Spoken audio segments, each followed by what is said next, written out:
여러분 오늘 이 영광스러운 증인석에 계셔서 또 하나님이 이루신 일에 증인이 되어주신 여러분, 또 그런 자리에 초대받은 여러분을 주님의 이름으로 축하드립니다.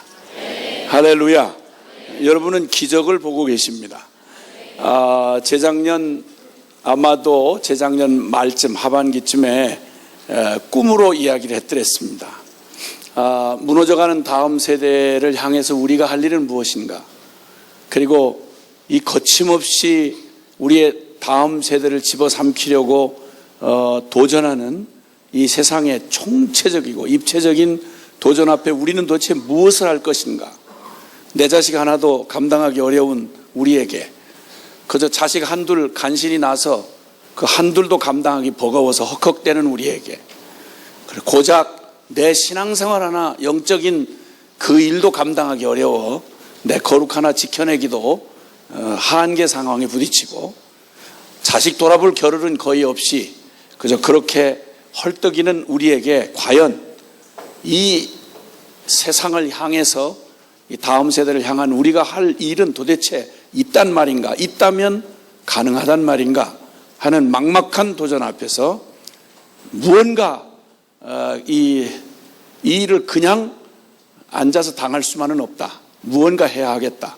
그리고 늘 고민만 하고 늘 그저 꿈도 꿔보다가 지레 겁에 질려서 포기했던, 정말 그런 일 가능할까? 성경에서 말한 정말 하나님의 성경이 정말 교과서가 되고, 그리고 그 일에 하나님이 세우고자 했던 거룩한 다음 세대가 새벽 이슬 같은 주의 젊은이가 되어 의의 용사들이 돼서 세상을 겁먹지 아니하고 오히려 세상을 향해 빛된 복음의 빛을 들고 일어날 전사로 키울 수는 없단 말인가. 이런 도전을 우리가 마주닥치면서 무언가 할 것이라고, 우리는 무언가 해야 한다고, 그래서 함께 기도하자고 부탁을 드렸던 말씀을 재작년 한 해 기울어져가는 그 어느 때쯤 복음기도 모임에서 바로 이 자리에서 그렇게 선포했던 자리에 계셨던 분들은 아마 기억이 나시리라고 생각합니다. 그리고 곧바로 순종하기를 결정했습니다. 그리고 참 어려운 결단들을 했습니다. 제일 큰 결단은 부모들의 결단이었습니다. 그저 학교에 아이를 맡기고 그러면 어떻게 되겠지, 어떻게 하든 밥벌이라도 할 수 있도록 대학 졸업장이라도 따면, 밥벌이 하게 되면 난 그 이상은 몰라, 이렇게 그저 맡기고 아이 키우는 중에 대부분의 시간을 공교육 현장에다 내던져놓고 도망쳤던 부모들이 이제는 그 꿈같은 시절 다 지나고 이제는 아이들과 함께 동일한, 학생보다 더 어려운 학부모가 되는 이 어려운 헤브론 원형학교의 부모가 되기로 결단한 부모들의 그 결정은 선교사로 헌신하고 나아가는 것보다 못지않는 결단이었습니다. 그 결단에 감히 응답을 한 사람들이 있었습니다. 미친 분들이죠. 계산이 없는 분들이죠.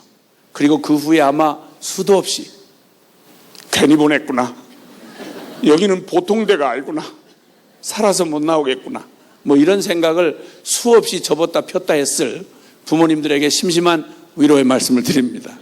많이 시달리셨죠. 그리고 또 그 다음에 늘상 모태신앙의 늘 그 피해의식, 항상 옳은 말만 하는 부모 밑에서 자기도 못 살면서 애들한테만 쥐잡듯이 말씀대로 살으라고 하는 부모한테, 매일 옳은 소리만 하는 부모한테 하는 일도 해야 할 일도 꼭 강요받는 듯한 느낌 때문에 나는 날마다 진리로 얻어맞고 살아, 이런 피해의식을 갖는 모태신앙들의 그 상처를 어떻게 달래며 그 오해를 풀고 과연 주님의 진리의 말씀으로만 산다고 하는 이 학교 수업에 이걸 도대체 초대할 수 있을까. 기준을 정확하게 세웠댔죠. 선교사로 부름을 받은 학생만 받는다, 이런 기준을, 높은 기준을 세워놓고 선교사는 그만둬놓고 복음을 받는 것조차도 짜증내고 거절하는 모태신앙들에게 이런 요구를 응답할 만한 학생이 있겠는가, 그런데 하나님은 다 들어올 수 없을 만큼 사람들을 보내주었고 드디어 남은 숙제가 남았습니다. 누가 이 시대에 급여도 없고 보장된 미래도 없고 그리고 또 교과 과정 하나 정해지지 않는 말 그대로 무형의 비전만 갖는 꿈만 있는 헤브론 학교를 도대체 누가 교사로 자원할 것인가? 그 교사는 어디에 박혀 있단 말인가?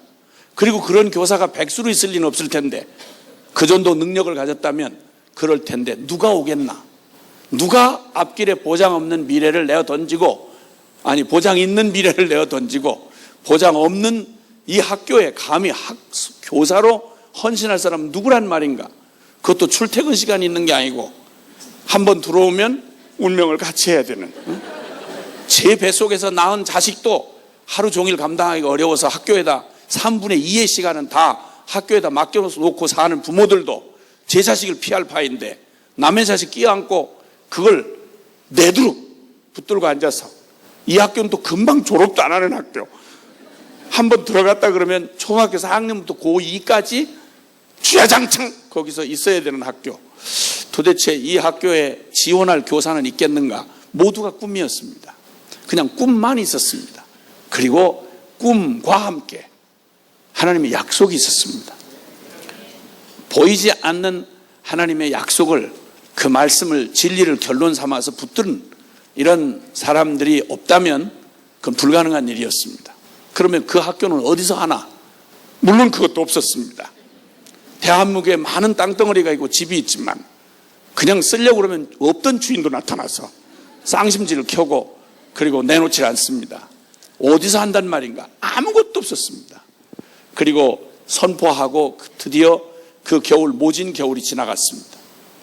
그리고 그해 작년이죠. 불과 작년 3월 그 날짜 안에 개교를 한다는 건 개학을 한다는 것도 어려운데 있는 학교가 방학 잠깐 하고 하는 개학도 어려운데 개교를 한다는 말은 이건 불가능한 일이었습니다.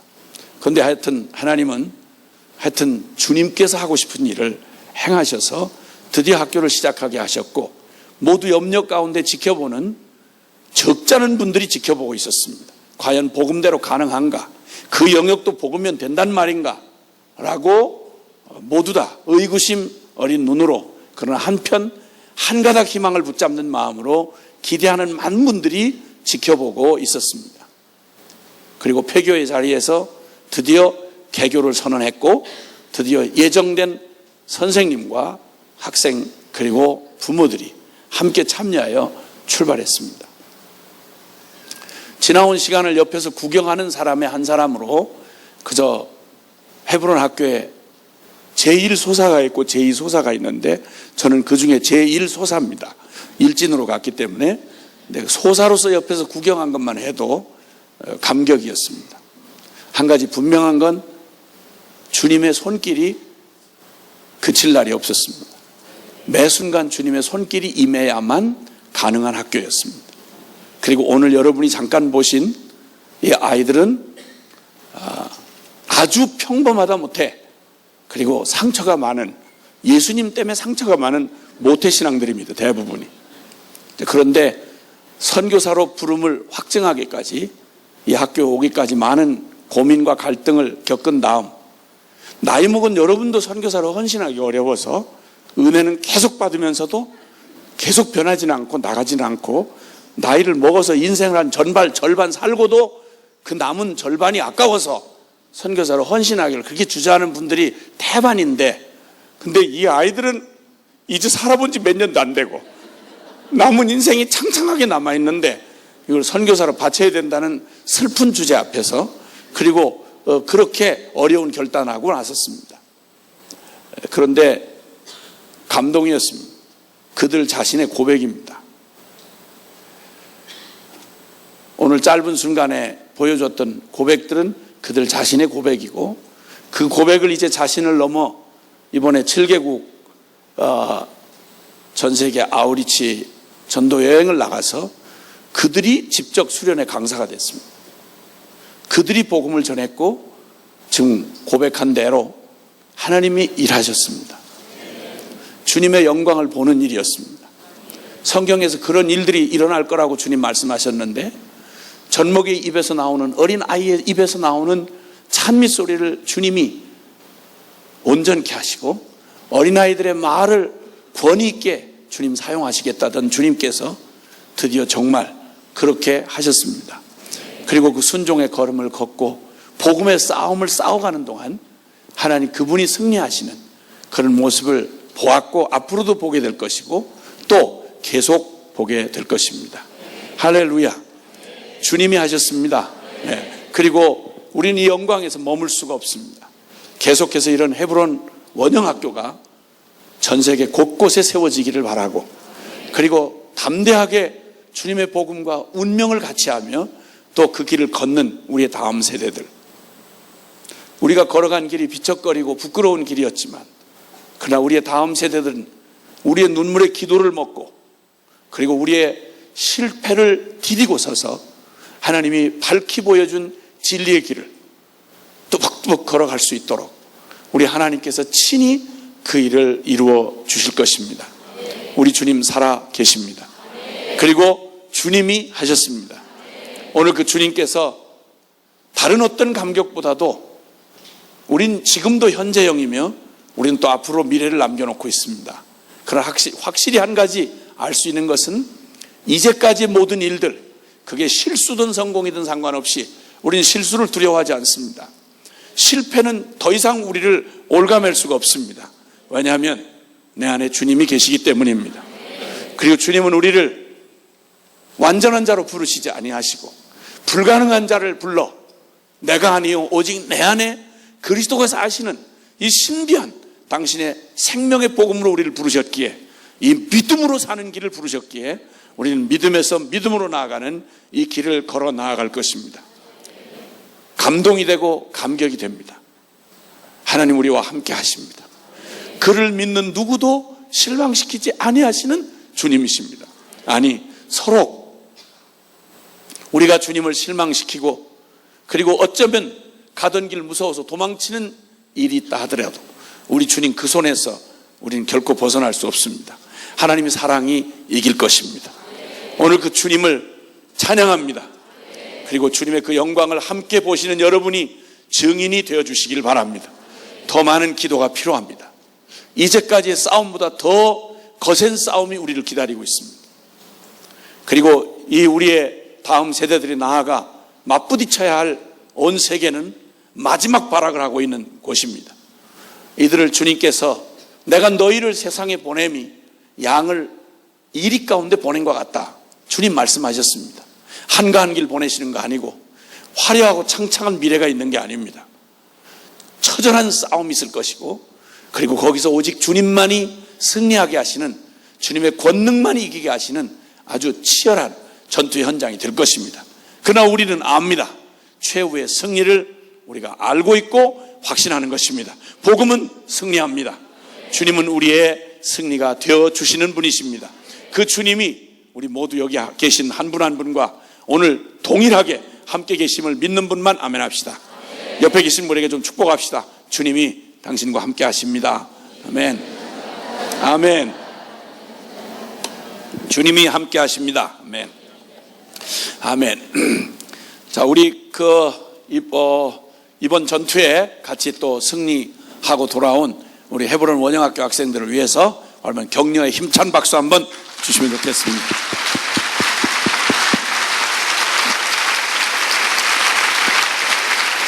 아멘. 아멘. 주님 감사합니다. 아멘. 오늘 주님의 말씀 우리 구약성경 에스겔서 48장 말씀 보시겠습니다. 한 절만 읽도록 하겠는데요. 에스겔서 48장 35절 말씀 마지막 절 한 절의 말씀을 함께 같이 읽겠습니다. 에스겔서 48장 35절 말씀 그날 후로는 서부터 읽습니다. 시작. 그날 후로는 그 성읍의 이름을 여호와 삼마라 하리라. 다시 한 번만 시작. 그날 후로는 그 성읍의 이름을 여호와 삼마라 하리라. 아멘. 아멘. 아멘. 참 어떤 때 당혹한 그런 감정을 숨길 수 없을 때가 있는데, 그것은 가장 너무도 당연히 있을 거라고 생각한 데서 그 기대하던 걸 찾을 수가 없고 볼 수가 없는 상황. 거기 가면 다른 걸 몰라도 그 사람만큼은 분명히 거기 있을 텐데, 거기 가면 분명히 그건 만날 수 있을 텐데, 볼 수 있을 텐데 하고 기대를 했는데, 다른 건 다 있는데 정작 봐야 할 그 자리에 없다. 이러면 정말 당혹스럽지 않을 수가 없는 것이죠. 반대로 또 가장 기대할 수 없던 데서, 거기서 그런 데서 아이고 그 생각지도 못했네 라고 전혀 기대도 못했는데, 생각지도 않았는데 거기서 불쑥 전혀 기대를 못한, 그것을 생각지 못한 일을 경험하거나 또 그런 대상을 만나게 됐을 때 느끼는 당혹감이라고 할 수 있겠습니다. 정말 어떻게 거기 그런 게 없다는 말이 가능해 라고 말할 수 있는, 너무도 당연히 반드시 있어야 하고 그럴 수밖에 없는 기대를 가지고 갔는데 없다 말입니다. 그게 얼마나 당황스럽겠어요? 그 중에 여러 가지 있겠습니다만은, 사실 다른 데서는 혹시 몰라도 이러니 저러니 해도 반드시 거기 가면 하고 기대를 하고 찾아가면 있어야 될 것 중에 하나가, 여러분 페이를 하고 그래도 가장 하나님을 바로 알고 하나님을 바로 섬기기 위해서 그 목적으로 세워진 신학교를 가면, 거기 가면 반드시 거기서는 살아계신 하나님을 거기서 만나겠지 하고 보통 신학교를 가는 목적이 그 목적 아니겠어요? 그리고 그런 기대를 가지고 또 배우러 가는 곳이니까 갔는데, 세상에 당연히 누구보다도 권위를 가지고, 그리고 연구를 많이 하고, 그리고 하나님에 관한 학문을 누구보다 권위를 갖고 있다는 신학자한테서 도저히 거기서 살아계신 하나님을 볼 수가 없다. 이게 얼마나 당황스러운 얘기입니까? 그렇죠? 아니, 다른 데서 하나님을 못 만난다 그러면 그래도 그럴 수 있다고 하지만, 살아계신 하나님을 신학교에서 못 만난다 그러면 그 목적 자체가 신학교가 살아계신 하나님 더욱 알고 더욱 분명하게 섬기도록 위해서 그런 증인들을 세우자고 세운 게 신학교인데, 신학교에서 살아계신 하나님을 만날 수가 없다. 다른 것 다 폐일어나고 신학교 가장 중심으로 붙들고 가르치는 게 있다면 살아계신 하나님의 말씀인 성경 진리이고, 그 성경 진리는 십자가의 그리스도가 그 모든 성경 진리의 중심인데, 근데 가서 혹여나 하고 1년을 기다리고 2년을 기다리고 이 과목 저 과목을 이렇게 저렇게 내놓으라 하신 분한테 들었는데도 다른 건 많이 모든 게 다 없어도 될 만한 게 신학교에서 불쑥불쑥 튀어나오는가 하면, 정작 거기서 볼 거라고 기대하고 봐야만 한다고 알고 있는 십자가의 복음을 전혀 만나지를 못했다. 그럼 이거 얼마나 당황스러운 일이겠습니까? 그렇죠? 자, 이런 당황스러운 일이 이후에 있을 거라고 예수님이 하신 말씀 가운데 있잖아요. 자, 뭐니 해도 마태복음 7장 21절 이하의 말씀을 이렇게 말한다면, 주여 주여 하는 자, 주여 하는데 예수님을 주라고 그러고, 살아계신 하나님을 믿는다 하니 주라고 할 거 아니겠어요? 근데 주여 주여 하는데 주의 이름으로 귀신을 쫓아내고 다니는 사람한테서 주님이 나는 너를 도무지 알지 못하겠다. 뭘 모른다는 말이냐면, 요약해서 본다면 놀라웠게도 이 사람이 천국에 들어갈 수 없는 사람 중에 하나인데, 그 천국에 들어갈 수 없는 이유는 딱 하나입니다. 뭐가 없으면 못 들어가는 거 아니? 믿음이 없으면 못 들어갑니다. 그건 오직 믿음으로만 들어가는 나라입니다. 복음에는 하나님의 의가 나타나서 믿음으로 믿음에 이르게 하나니 기록된 바 오직 나의 의는 믿음으로 말미암아 살리라. 즉 살아있는 참된 믿음이 주여 주여 하며 주의 이름으로 귀신을 쫓아낸 사람에게 다른 건 몰라도 살아 계시고 그리고 역사하시는 그 주님을 믿는 참 믿음이 그 사람에게는 있을 거 아니겠습니까? 도대체 요즘에 교회 다니는 사람들 중에 참 믿음을 가진 사람이 어디 있겠어? 너무 많이 실망을 해서 참 믿음 가진 사람이 누굴까? 소문을 듣자 하니 귀신을 많이 쫓아내고 다니는 사역한다는 분의 이야기를 듣고 아하, 그 사람만큼은 정말 살아계신 하나님에 대한 믿음이 있겠구나 하고 기대를 했는데 정작 그 사람 안에 구원받을 만한 믿음이 그 사람에게 없다고 누가 밝혀줬는가 하니 예수님이 직접 밝혀줬어요. 이런 기가 막히고 당황할 일이 어디 있겠습니까?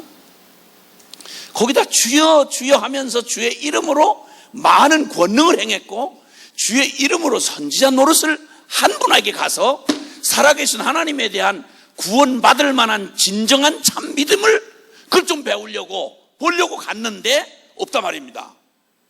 이런 일이 있을 수 있겠는가? 아니 다른 사람에게는 몰라도 그분에게만큼은 다른 건 몰라도 그것만큼은 분명히 있어야 될 거 아닙니까? 그 믿음이 있어야 될 거 아니겠어요? 선지자 노릇도 하고 많은 권능도 나타나는데 그 믿음이 없을 리가 있겠습니까? 하고 가서 그 참 믿음이 뭐요? 그 큰 믿음이 뭐요? 구원받는 믿음이 당신에게 있느냐? 날 좀 가르쳐달라 하고 기대하고 갔는데 그 사람의 정작 그 믿음이 없단 말입니다. 이런 일이 마지막 날에 드러날 거라고 주님이 말씀하셨습니다. 이런 주님의 말씀은 그냥 염려나 또 아니면 경고 수준으로 있었던 일이 아니고요. 성경 아주 재밌는 대조를 이루어 보이는 앞에서 말씀드린 것처럼 당연히 있을 거라고 생각한 사람에게서는 못 만났고 에이 뭐 그런 사람한테 그런 믿음이 있겠어? 라고 생각했던 사람에게서는 깜짝 놀라게 하나님을 감동시키는 살아있는 믿음이 있더라 이 말입니다. 겉으로는 모릅니다. 여러분 사람 외모로 보면 모릅니다. 당대 가장 예수님 당대 하나님을 가장 사랑하고 제일 잘 믿는 것 같고 가장 성경의 지식이 충만하고 가장 외양으로 겉모양으로 누구도 주눅들게 할 만큼 대단한 믿음을 보였던 사람들이 바리새 사람들이었습니다. 근데 깜짝 놀라게도 다른 사람에게서는 믿음을 찾을 수 없어도 그들에게만큼은 있을 거라고 기대한 믿음이 찾을 수가 없는 이런 기가 막힌 비극을 본 게 있고, 그래서 여러분 요한복음 3장에 보면 니고데모라고 하는 유대인 중에 정말 그 사람만큼이야말로 유대인 중에서 특선정된 사람입니다. 가장 성경 지식에 대해서 가장 권위 있는 사람이고 그리고 성경을 해석할 권한을 가진 사람이었습니다. 그 당대 이스라엘 사람으로서 그 사람에게서 진정한 영적인 그런 능력, 실력이나 믿음을 못 찾는다면 다른 데는 찾을 확률이 없는 사람입니다. 그렇게 대표적인 사람이었어요. 근데 놀랍게도 요한복음 3장에서 예수님을 찾아온 그와 대화를 하다가 가장 영적인 사람이요 가장 영적인 권위를 가졌다고 하는 산헤드린 공회의원이며 랍비 중에 최고의 랍비요 바리새인 중에 지도자였던 니고데모가 주님이 거듭남이라고 하는 영적인 내용을 말씀을 하시는데 계속 못 알아듣습니다. 이스라엘 사람들 중에 당대 이스라엘 사람 중에 가장 영적인 내용을 가장 잘 알아듣도록 그토록 완벽하게 준비됐던 사람 중에 하나가 니고데모인데 놀랍게도 그 말을 참 못 알아듣습니다. 여러분, 너는 이스라엘의 선생이라면서 이런 걸 알지 못하느냐? 주님이 영적인 말씀을 하시면 자꾸만 육적으로 이해를 하고 영적으로 주님께서 말씀하시면 그걸 자꾸만 사람의 그런 기준으로 생각을 하니까 못 알아먹으니까 어찌하여 그런 일이 있을 수 있습니까? 주님이 영적인 얘기를 하면 육적으로 생각을 하고 어떻게 그런 일이 가능합니까? 이렇게 반응을 합니다. 이게 당대 최고의 신학자요 당대 최고의 공인받은 지도자요 영적인 지도자입니다. 다른 사람도 아니고.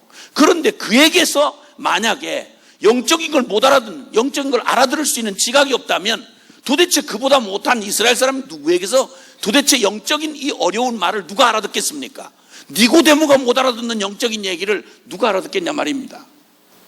그런데 놀랍게도 한 장이 딱 바뀌어지면 요한복음 4장에는 어떻게 일부러 그렇게 대조를 하려고 사건을 기록했는지는 모르지만 한 사람은 뛰어난 영적 지도자로서 누구보다 영적인 말을 알아들을 수 있는 모든 준비가 다 된 사람, 니고데모라는 사람을 딱 보여주시고, 그 다음에 가장 육적인 사람, 아주 예수님이 만난 사람 중에 가장 육적인 냄새가 풀풀 풍기는 그 누님이 한 분이 등장을 합니다. 요한복음 4장에 등장하는 사마리아 수가성 여인 기억나십니까? 기억나시죠? 예. 그 사람이야말로 가장 육적인, 영적인 걸 제일 못 알아들을 사람을 골라 잡으면 아마 모르면 몰라도 성경에 등장했던 사람 중에 영적인 얘기를 제일 알아들을 수 없을 사람이라고 우리가 딱 찍으면 고민할 것 없이 그 사람이 딱 떠오르는 사람입니다. 아주 육적인 사람입니다. 그리고 생활 자체도 아주 부도덕했고요. 그리고 인생도 너무 척박해서 거기다가 유대인도 아니고 사마리아인입니다. 아시겠지만 여러분, 역사적으로 사마리아인은 정통 유대인에 비하면 이 사람들은 이방의 개처럼 취급을 당한 사람들이고, 그리고 바른 성경을 갖고 있지 못합니다. 사마리아 사람들이 갖고 있는 성경, 사마리아 오경이라고 하는 것은 이후에 있는 이런 구약 성경, 유대인들이 갖고 있는 성경을 전부도 갖고 있지도 않고 정상적이고 바른 이런 말하자면 신앙의 터전을 못 갖고 있습니다. 예루살렘 성전이 유일하게 하나님이 허락한 바로 그곳이라면 여기에 자신들이 자꾸만 소외당하니까 그 포로 이후에 돌아와서 그리심산이라는 곳에 따로 자기들 멋대로 성전을 만들었습니다. 그러니까 되나게나 막 사입이 한 거죠. 이런 사람에게서 바른 영적인 그런 그 지각을 가지고 있을 거라고는 누구도 기대할 수 없습니다. 자, 그런데 기대했던 니고데모에게서는 주님이 직접 설명해 주시는 영적인 말을 못 알아듣는 기가 막힌, 그 사람에게 영적인 지각을 발견할 수 있을 거라고 생각했던 사람에게서는 그걸 발견 못하고, 오히려 전혀 기대를 못했던 사마리아 수가성 여자, 가장 천박하고 그것도 사마리아인 여자고 그 사마리아인 사람들 중에 가장 부도덕한 여자요. 그리고 육적인 삶으로 자신을 완전히 내팽개친 자포자기한 사람의 이를 사람이 바로 사마리아 수가성 여자였습니다. 그런데 깜짝 놀라게도 주님이 그 여인을 만나서 말씀을 이렇게 전도를 하시다가 주님께서 누구도 알아듣기 어려운 말을 하십니다. 그 당시 예수님 당시에 율법적이고 그리고 의식적인 그런 유대 종교에 딱 이렇게 틀이 잡혔던 사람들로는 가장 어려운 예배에 관한 진리를 말씀하는데 아주 파격적이었습니다. 성경에서 예배에 관한 가르침 가운데 가장 파격적인, 과정도 없이 너무 파격적이었습니다. 이 산으로도 말고 저 산으로도 말고 오직 신령과 진리로 예배할 때가 오나니 곧 이때라. 무슨 말인지 알아들을 수 있는 얘기가 아니었습니다. 왜냐하면 유대인들은 성전 중심의 그런 신앙관을 철저히 가지고 있고 거기다가 율법적인 의식이 아주 몸에 밴 사람들입니다. 그렇게 해야만 하나님을 만날 수 있다고 생각을 하고 자신들을 모세의 제자라고 그렇게 자긍심을 가지고 있던 사람들인데, 완전히 의식과 그 다음에 성전 자체를 완전히 그때 당시로 보면 도저히 받아들일 수 없는 너무 파격적이고 급진적인 예배에 관한 진리를 말씀하셨습니다. 근데 놀랍게도 말입니다, 긴 설득이 필요한 게 아니라 이쯤 갔을 때 이런 육적인 여자, 이런 무식한 여자, 사마리아 배경에 있는 여자에게서 무슨 영적인 감각이 있으리라 생각도 못했는데 주님이 이 진리를 딱 말씀하시니까 메시아라고 하는 그 그리스도가 오시면 그때 그가 당신이 말하는 그 일을 가능하게 할 것입니다. 하나님은 혈통에 상관없이 장소에 상관없이 신령과 진리로 예배하는 자들을 지금 찾으시고 바로 그 예배를 드릴 수 있는 때가 사마리아인이기 때문에 못 드리고 예루살렘 성전이니까 드릴 수 있고 하는 이런 따위의 구약적 배경의 얘기가 아니고, 지금 우리가 들어도 굉장히 급진적인 말씀을 하시는데 이 장소 저 장소가 문제가 아니다. 하나님은 영이시다. 그러므로 신령과 진리로, 성령과 진리로 예배하는 자들을 하나님이 찾으시고 그리고 지금 그 예배를 받으실 수 있다. 이 얘기는 벌써 2000년 전 얘기입니다, 여러분. 이게 예수님 십자가 복음이 완성되지 않은 때 얘기였습니다. 이 말을 알아들 수 있는 사람이 12제자 중에도 사실은 없을 수 없단 말입니다.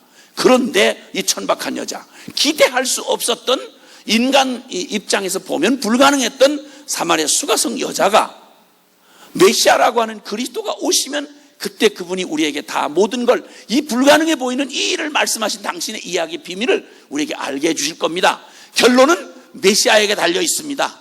상황으로는 불가능한 얘기를 하시는데 어렵게 거룩하고 완전하신 하나님을 어떻게 죄인인 인간이, 의식으로도 온전케 못하고 율법으로도 완전해질 수 없는 인간에게 어떻게 살아계신 하나님 앞에 나아가 하나님을 예배하고 그 하나님이 우리에게 직접 만나주신 일이 가능하겠습니까? 그건 내가 희미하게 들었지만 분명한 건 메시아라고 하는 구원자가 오시면 그 불가능한 일을 가능케 하실 거라고 저 그렇게 알고 있습니다 라고 대답을 하고, 핵심을 딱 알아듣고 그 말을 하니까 주님이 내가 바로 네가 말하는 메시아 그리스도 바로 그다.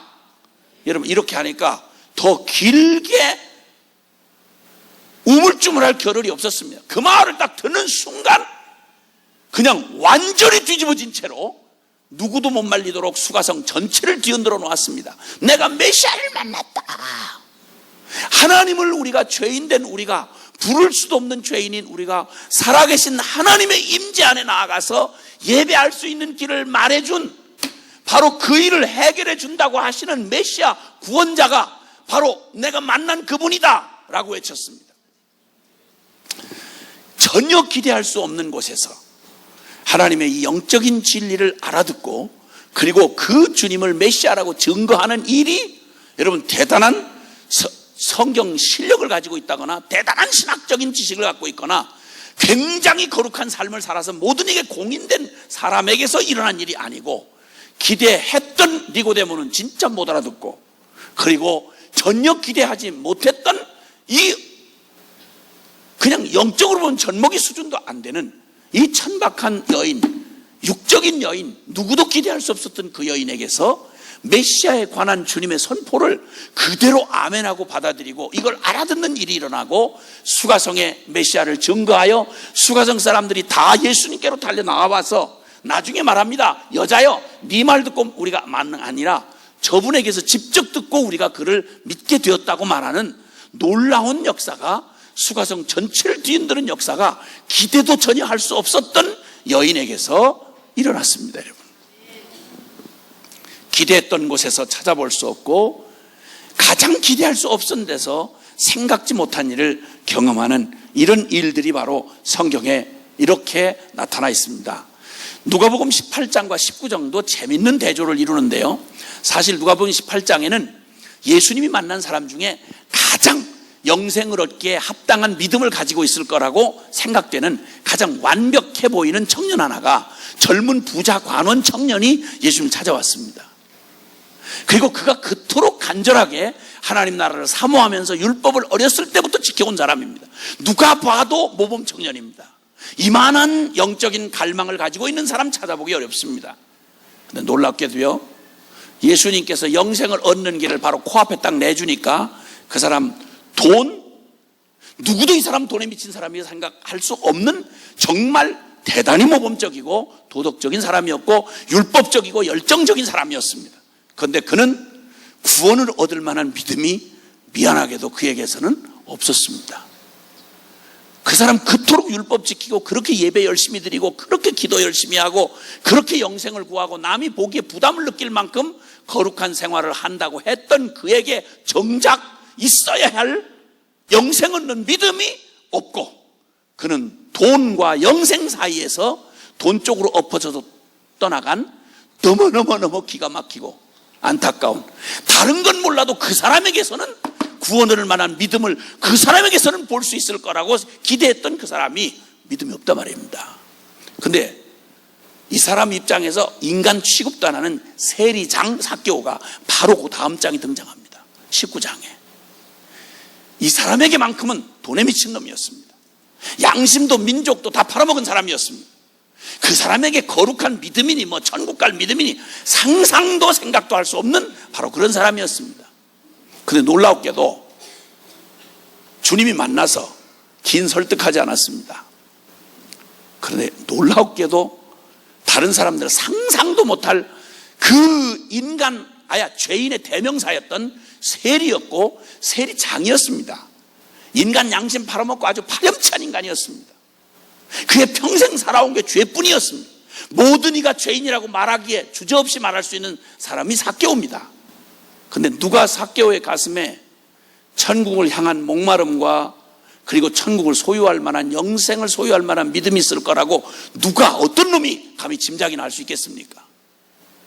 전혀 기대할 수 없었던 삭개오의 거친 들 같은 그의 심령 안에, 캄캄한 어둠에 사로잡힌 노예 같은, 돈의 노예가 되고 죄악의 노예가 된 세리장 삭개오의 심령 안에 어떻게 이 어마어마한 천국을 소유할 믿음이 그 안에 있을 거라고 누가 생각했냐는 말입니다, 여러분. 근데 성경은 단호하게 그 결론을 딱 말해줍니다. 이 집에도 이가 아브라함의 자손이라 이 집에 구원이 이르렀도다. 할렐루야. 그렇게도 모범적이고 박수갈채를 받으며 존경을 하고 대단한 실력을 쌓고 진심을 보이며 모든 사람을 감동시킬 만큼 사람들에게 모범적이었던 부자 관원 청년이 어처구니 없게도 가지고 있던 재산 포기 못해서 영생을 받을 만한 믿음이, 쉽게 말하면 쥐꼬리만큼도 없었던 믿음이 어쩜 이렇게 남을 다 속일 수 있습니까? 우물인 줄 알고 달려갔는데 샘이 바싹 말라버렸어. 물 하나 없어. 샘이 아니었던 거야. 구원이 여기만은 있을 줄 알았는데, 성령 하나님이 여기서만큼은 역사할 줄 알았는데, 다른 사람은 몰라도 주님을 가장 두려워하고 경외하는 거룩한 믿음이 적어도 모든 사람이 존경하고 인정하는 그 주의 종님에게는 있을 줄 알았는데, 하나님 두려워함이 눈꼽만큼도 없는 이런 사람을 만약 본다면 이거 비극 중에 이런 끔찍하고 당황스러운 일이 어디 있겠습니까, 여러분? 절간에야 처음부터 구원을 말하지 않으니까 당연히 거기는 기대할 바가 아니지만, 예배당 안에서 구원받을 복음을 만나질 못하고 거기서 변화되지 않는 사람들이 수두룩하다는 얘기는 이건 너무너무 어처구니 없고 당혹스러운 얘기가 아니겠습니까? 이제 여기 에스겔서 마지막에 결론같이 우리 들려주시는 놀라운 그 약속으로 끝이 나고 있는데요, 그날 후로는 그 성읍의 이름을 여호와 산마라 하리라.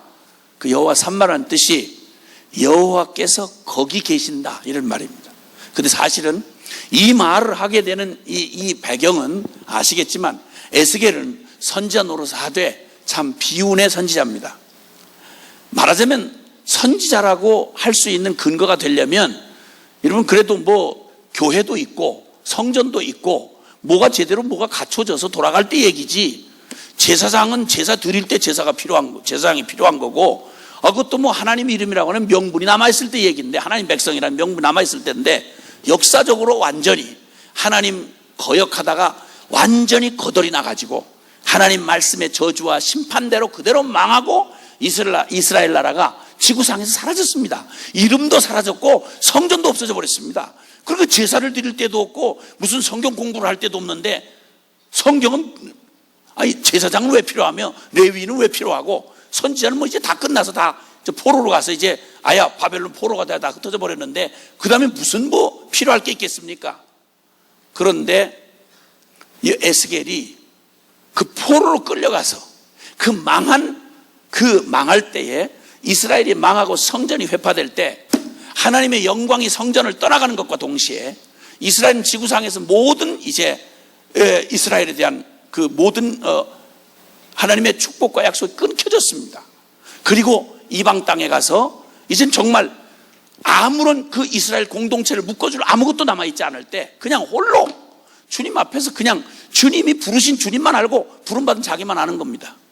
그리고 이제는 이스라엘에 대한 소망도, 그나마 형식이라도 남아있던 성전 예배도 이제 완전히 없어진 그 터에서 이방 땅 바벨론에서 포로로 끌려간 채로 거기서 하나님을 만나게 됩니다. 그리고 솔직한 말로 일거리도 별로 없는 선지자가 된 거예요.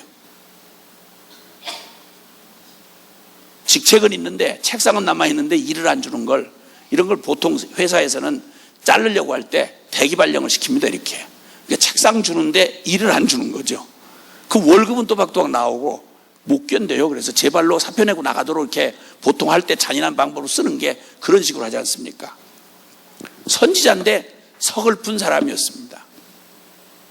근데 이 모든 이야기가 진행되는 후로 이 에스겔에게 보여주시는 메시지가 에스겔서 48장까지에 이르는 이 전장을 통해서 하나님이 에스겔 선지자에게 다 망한 이스라엘, 눈으로는 이제 보기에 포로로 몇 명 남아있는, 흩어져 있는 포로 외에 이스라엘이라고 말할 근거가 아무것도 없는 그 터에서, 이방 땅, 그 포로된 땅에서 주님이, 살아계신 주님이, 이스라엘은 망했어도 성전은 무너졌어도 살아계신 하나님은 살아계신 거예요.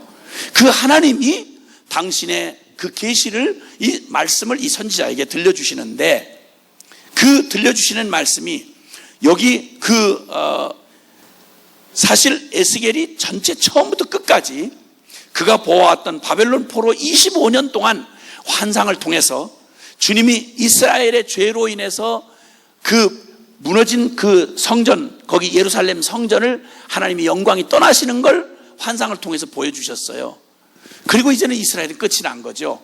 그런데도 주님이 계속해서 그 백성을, 하나님을 배신하고 떠나간 그 백성을 향한 주님의 전심을 그들을 향해 계속 주님의 메시지를 들려주시는 중에 그 끝으로는 결국 이제 이렇게 배반하고 하나님과 언약을 맺었던 이스라엘이 언약 관계가 다 이제는 무용지물이 돼버린 그때, 한쪽에서 파했으니까 꼭 결혼 서약을 했는데 한쪽에서 여자가 음란하고 그 배반을 하는 바람에 결혼 언약이 깨져버린 상태란 말이죠. 그런데 그 상태를 주님이 다시 에스겔서 36장에 가면 그들의 범죄로 하나님과 깨어진 그 관계를 주님이 다시 일방적으로 맺으시는 새 언약을 맺으십니다. 그 새 언약을 맺으시면서 다시 이제 성전으로 떠나셨던 성전, 떠나실 수밖에 없는 이스라엘 성전, 그들의 죄로 말미암아 그들에 의해서 무너졌던 성전을 주님이 다시 일으키시고 그 성전으로 다시 배반당하여 떠나실 수밖에 없었던 하나님이 그 영광으로 다시 그 성전에 임하시는 하나님의 영광의 임재를, 다시 오시는 임재를, 회복의 그 환상을 주님이 보여주시고 이 모든 전 과정을 주님이 총체적으로 보게 해주셨습니다.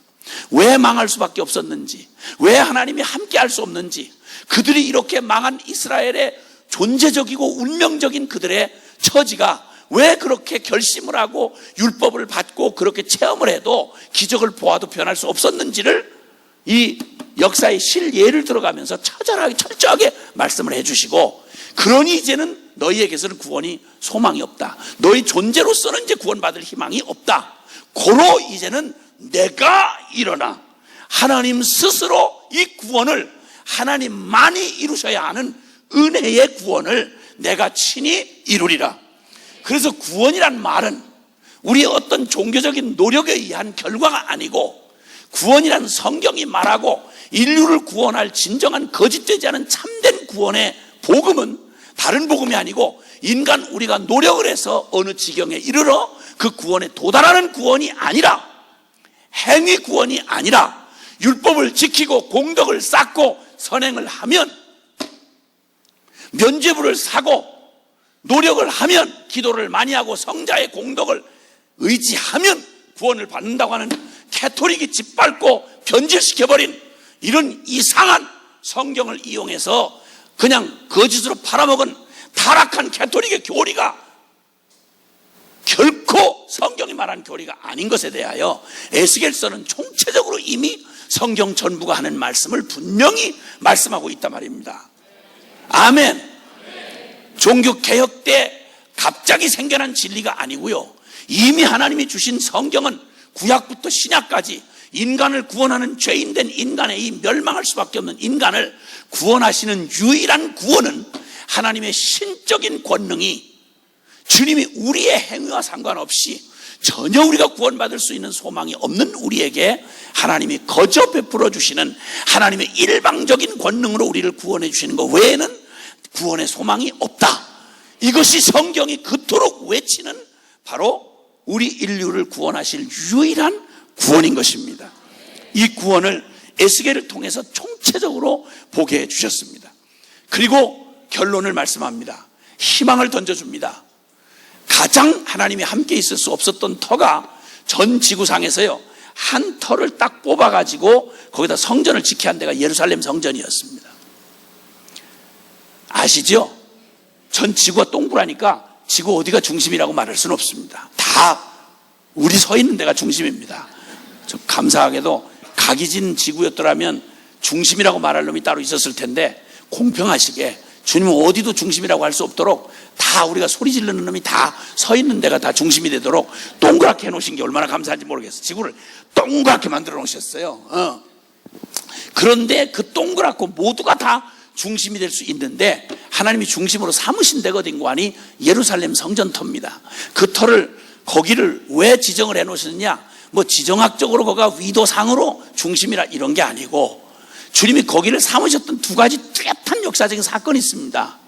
아브라함의 신앙이 가장 완전하게 꼽혔던 순간이 바로 아브라함의 하나밖에 없는 아들 독생자였던 이삭을 하나님 앞에 제물로 바치라는 주의 명령에 모리아산 제단을 삼아서 하나님 앞에 이삭을 주님 앞에 제물로 드리면서, 인간이 하나님을 범죄한 이후에, 아담의 범죄 이후에 인간이 정말 하나님의 원래 꿈꾸셨던 그 존재로서 회복되어서 하나님을 완전한 사랑으로 하나님을 신뢰하고 믿을 수 있는 가장 완전한 믿음의 경지, 그게 어디서 드러나는 거 아니? 믿음의 조상 아브라함의 생애에서 드러난 사건. 이게 바로 내 아들 독자 이삭이라도 내가 아끼지 아니하고 내게 드려서 내가 나 여호와를 사랑하고 경외하는 줄을 내가 이제야 알았노라.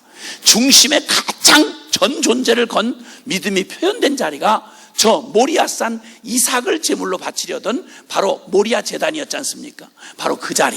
그리고 또 그 자리가 이후에 나중에 아브라함의 쭉 대를 이어오다가 다윗 왕 때 오면, 다윗이 정말 하나님 사랑하고 순전하게 주님을 경배하는 사람이었지만 그도 역시 존재적으로는 주님의 심판을 피할 수 없는 존재적 죄인이었습니다. 그가 나중에 완전히 성공을 해서 통일 이스라엘의 왕이 돼가지고 대단한 위치에 올랐을 때 그 마음을 시험해 보시려고 주님이 사단의 시험을 허락하셨는데, 거기에 있는 대로 기대로 넘어져가지고 인구조사를 하게 되지 않습니까? 그렇죠? 그 말은 하나님이 주셨던 그 나라의 그 부강한 부귀영화를 자신이 한 것처럼 계수하고 하나님의 영광을 중간에 가로채려는 무서운 시도를 했던 게 바로 그 사건이었죠. 그런데 그때 주님께서 그의 중심에, 죽을 수밖에 없는 그의 중심에 하나님이 심판을 명하시는데, 그때 타작마당, 그렇죠? 그때 그가 제사를 드리려고 하나님 앞에 하나님의 긍휼을 구하고 하나님의 징계를 받으면서 하나님의 긍휼을 구하고 제사를 드렸던 곳이 바로 묘하게도 그게 모리아산 그 이삭의 제단으로 삼았던 바로 그 자리였습니다. 이 두 사건이 겹쳐진 자리, 거기가 예루살렘 성전터가 됐다고 하는 것은 주님이 이 성전에서 기대하시는 바가 무엇인지를 우리에게 명확히 보여주신 겁니다. 그리고 그 자리가 예루살렘 성전터가 됐던 거 기억하시죠? 네, 기억하셔야 됩니다. 기억하세요. 기억하시라니까요. 다른 건 그렇게도 많이 기억하면서 나를 속삭인 그 남편의 그 맺힌 원한은 그렇게도 세월이 가도 안 잊어버리고 기억을 잘하면서, 이런 거 기억해야 될 건 기억을 안 하고 참 희한한 기억력. 하여튼 내가 받은 은혜는 깨끗이 잊어버리고, 내가 남한테 베푼 건 그렇게도 바위에 새기듯이 그렇게 새겨서 그때 내가 이러면서 기억하는 그 희한한 기억력. 그 주님이 그런 우리의 기억력에 의존하지 않으시고 그 사건의 터 위에다가 성전을 짓게 하셨어요. 그런데 자, 그러면 이 성전터, 예루살렘의 성전이 세워진 이래로, 솔로몬 성전이 생겨진 이래로 아시겠지만 여러분, 그 이스라엘 역사 속에 얼마나 하나님의 순정이 다 묻어난 곳이 예루살렘 성전터잖아요. 근데 주님의 가장 순결한 사랑을 가장 더럽게 창녀처럼 짓밟고 더럽힌 자리가 예루살렘 성전터입니다. 역설적이게도 주님이 다른 모든 곳을 지정하지 않으시고 그곳에 성전을 허락하도록 했던 이유가 바로 뭐냐면, 이런 사실 외형상으로는 아브라함의 하나밖에 없는 아들을 바치는 아브라함의 순정이었지만, 사실은 내용 깊이 따지고 보면 아브라함의 아들 이삭은 못 바치게 하시잖아요. 중심만 확인하시고. 그리고 나중에 결국 당신의 하나밖에 없는 아들을 우리에게 내어주시는 그 표징으로 이삭 대신 다른 짐승을 잡아 바치게 하시지 않습니까? 하나님이 세상을 이처럼 사랑하사 독생자를 주신 하나님의 이 완전한 사랑을 전 존재로 받는 그 은혜를 전 존재로 받는 믿음, 하나님의 완전한 사랑과 그 은혜를 깨달은 자의 완전한 순전함이 함께 맞닿는 자리, 거기를 지정하신 게 바로 예루살렘 성전터였습니다. 그런 예배를 받고 싶으셨습니다. 주님이 우리에게 받고 싶으신 예배는 생명 다해서 주님을 여러 신 중에 하나가 아니요, 문제 해결사가 아니요, 기분 내키면 찾아가는 내 인생의 어떤 요행을 구하는 자리가 아니라 나의 전 존재, 내가 유일하게 바칠 가장 순전한 순결한 사랑을 드려야 할 바로 그 대상, 무엇과도 섞이지 않는 가장 완전하고 순결한 사랑으로 누구도 주인이라고 부를 수 없는 다른 누구도 경배할 수 없고 오직 하나의 순전한 마음으로 경배를 드려야 할 그 예배, 그래서 마음과 뜻과 정성과 목숨을 다해 하나님을 하나님답게 그분을 만유의 주로 그분을 경배할 유일한 참 하나님으로 내 생명을 전부를 구원하기 위해서 당신 전부를 쏟아주신 그분의 아들의 생명을 통째로 뿌려주신 그 완전한 사랑에 감복하여 다른 무엇이 아닌 주님의 손에서 떨어지는 축복 보따리가 아니고 능력 기적 따위가 아니라 그 주님이 좋아서 그 주님에게 드리는 가장 완전하고 순전한 그 사랑의 경배를 받고 싶으셔서 지정해 주신 데가 예루살렘 성전이란 말입니다. 그러니까 거기는 성전 건물이 아니라 주님이 받고 싶었던 우리의 사랑이었고 우리의 마음 다한 사랑이었습니다. 마음과 뜻과 정성과 목숨을 다하여 주 너의 하나님을 사랑하라, 그 표현이 바로 예루살렘 성전이었잖아요. 나는 인애를 원하고 제사를 원치 않는다. 나는 너희의 번제물을 원하는 게 아니라 너희가 나 하나님 알아주기를 원한다.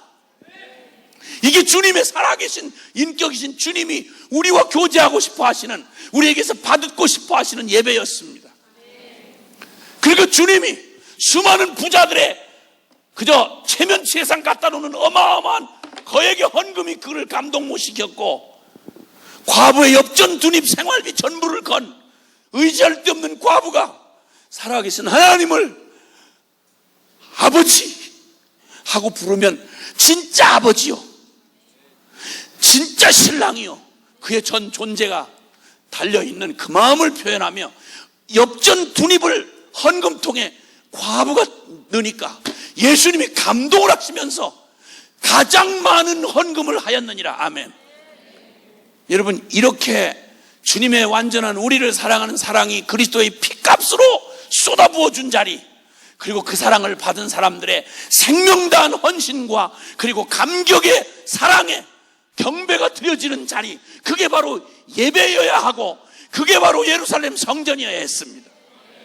다른 건 다 몰라도 예루살렘 성전만큼은 지켜져야 했습니다. 그 예배만큼은 생명을 걸어야 했습니다. 근데 그 더러운 탐욕과 정욕으로 가장 순결해야만 했던 예루살렘 성전터를 가장 음란하고 난잡하고 더럽혀 놓은 게 주여 주여 하는 예배를 드리고 의식을 드리고 그리고 하나님을 이용하고 찾아먹는 역사에 선택받은 이스라엘 민족이었고 주여 주여 하는 성도였고 그리고 성직자들이었다 이 말입니다. 여러분, 이 기가 막힌 탄식을 이사야서 1장에서 한번 보실까요? 이들이 어떻게 주의 성전을 더럽혔는지, 그걸 더럽힌다는 말이 주님을 어떻게 대우했다는 말인지를 이사야서 우리 1장에서 한번 보시겠습니다. 이사야서 1장입니다. 이사야서 1장 찾으셨으면은 3절 4절 같이 시작.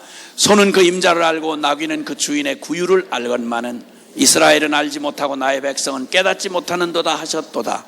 슬프다 범죄한 나라요 허물진 백성이요 행악의 종자요 행위가 부패한 자식이로다.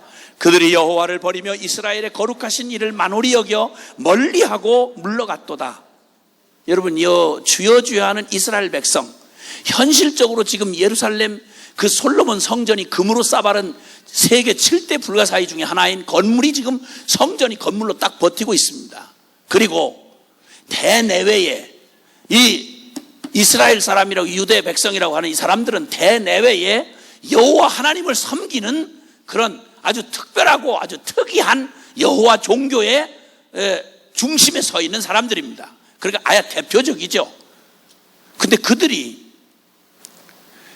소도 아는 임자를, 나귀도 그 주인의 구유를 잊지 않고 고마워하는데, 소도 아니고 나귀 새끼도 아닌 인간들이, 그것도 하나님의 특별한 사랑을 받은 이스라엘 내 백성이 소만도 못하고 나귀 새끼만도 못한 이 악한 그들이 나의 백성은 깨닫지 못하는도다.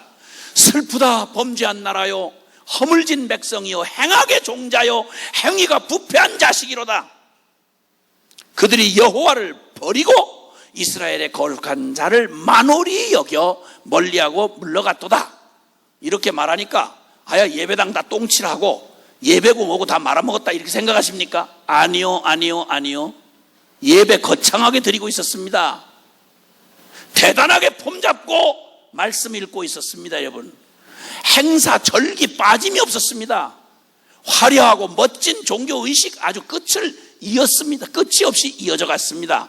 그 얘기를 곧바로 10절에 설명을 해주시는데 한번 보세요.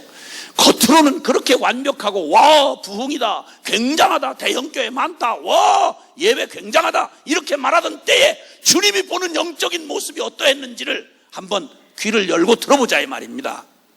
10절부터 시작.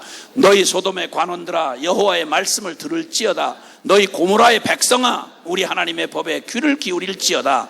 여호와께서 말씀하시되 너희의 무수한 재물이 내게 무엇이 유익하뇨? 나는 순양의 번제와 살찐 짐승의 기름에 배불렀고 나는 수송아지나 어린 양이나 순염소의 피를 기뻐하지 아니하노라. 너희가 내 앞에 보이러 오니 이것을 누가 너희에게 요구하였느냐? 내 마당만 밟을 뿐이니라. 헛된 재물을 다시 가져오지 말라. 분향은 내가 가증히 여기는 바요 월삭과 안식일과 대회로 모이는 것도 그러하니 성회와 아울러 악을 행하는 것을 내가 견디지 못하겠노라. 내 마음이 너희의 월삭과 정한 절기를 싫어하나니 그것이 내게 무거운 짐이라. 내가 지기에 곤비하였느니라.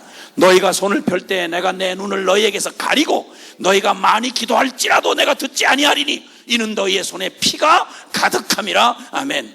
아멘. 열심히 헌금 바치고 예배당 짓고 대단한 대회와 성회와 부흥회 다 하는데 너희가 금방 그러고 나가서는 또 악도 그렇게 열심히 저지르는구나. 죄도 그렇게 열심히 저지르는구나. 예배 시간에만 진지한 줄 알았더니 너 죄질 때도 음란할 때도 너 진지하더라. 너 눈깔에 핏발이 서더라. 너 거룩하고 기도하던 장로님이 2차 3차 가서 사업상이란 이유로 눈깔이 벌겨가지고 3차 4차 가더라. 주여 주여 하고 대단한 위치에 있는 공직자가 교회에서 안수집사 장로 대표기도 하더니 너 가서 하는 짓 보니까 너 임금 착취하고 부정한 짓 하고 너 잘하더라. 난 너희가 그 뻔뻔스러운 얼굴로 사람이 못 봤으니까 괜찮으니까 설교 잘하고 매끄럽게 아주 대단하게 강한 말재주 가지고 사람들 감동시키니까 너 굉장하더라. 너 근데 너 하는 짓, 너 혼자 있을 때 하는 짓, 내 이권에 내 명예에 딱 걸리기만 하면, 교권에 걸리면 너 그 교묘하게 뒤에서 정치적인 술책하면서 그 교권 붙들고 하는 내 중심 내가 보니 너 역겹다. 너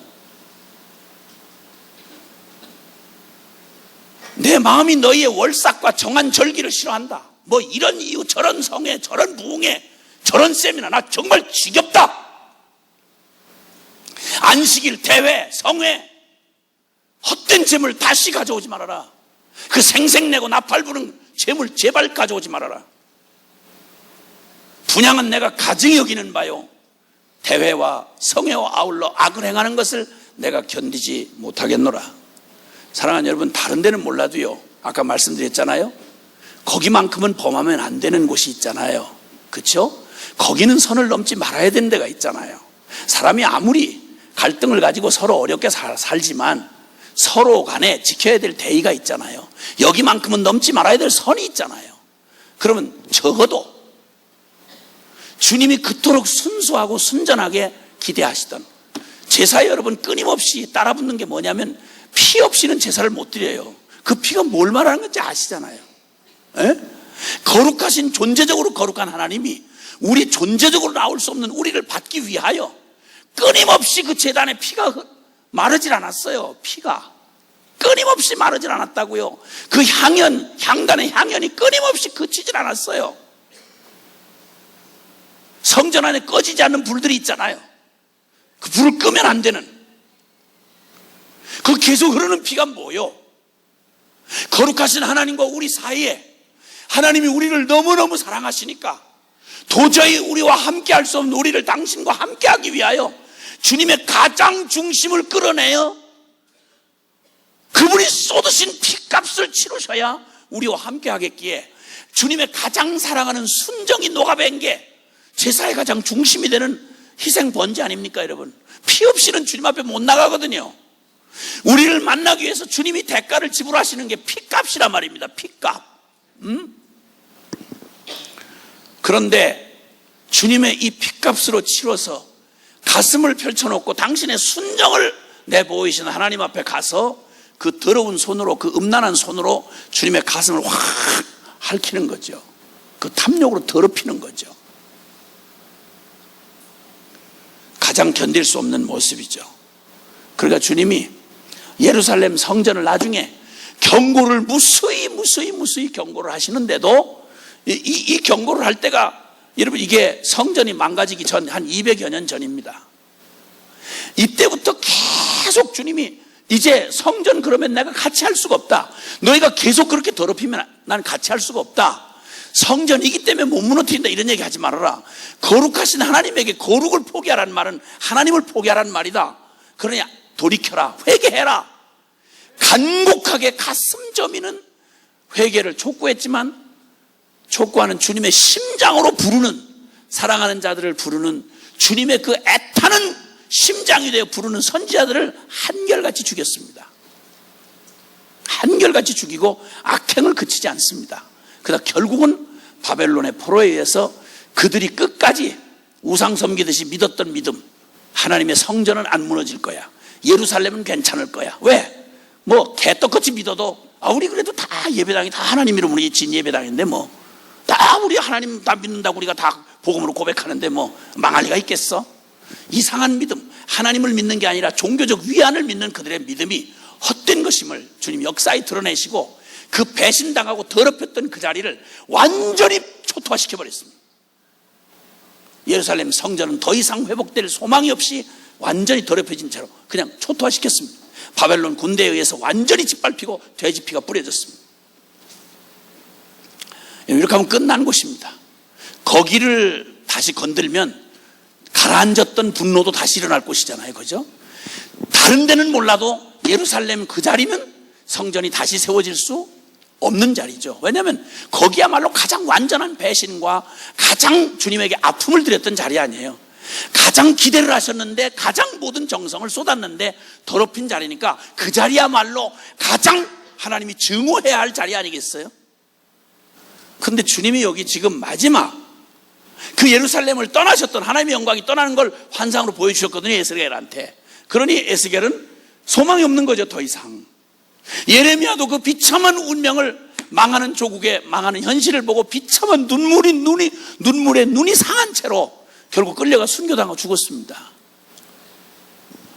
에스겔 더 바랄 것이 없는, 소망을 기대할 수 없는 곳인데 주님이 그 상황을 다, 과정을 일일이 다 보여주시고는 마지막 지금 결론적으로 말씀을 하는데, 놀랍게도 그렇게 아픔의 그 자리, 그것만큼은 기억하고 싶지 않는 바로 그 자리에다가 예루살렘 그 성의 이름을 마지막이 되면 여호와 삼마라 하리라. 여호와가 거기 계신다. 여호와가 거기 계신다. 여러분, 다른 얘기가 아니고 그렇게 주님에게 아픔을 드렸고 그렇게 짓밟혔던 주님의 순정이 짓밟혔던 그 자리를 주님이 거꾸로 나중에 궁극적으로 무슨 땅이 되게 하시는 거 아니, 그 예루살렘 성 그 터에다가 그 예루살렘 성을 예루살렘 성전이 있는 그 자리를 여호와 삼마라리라.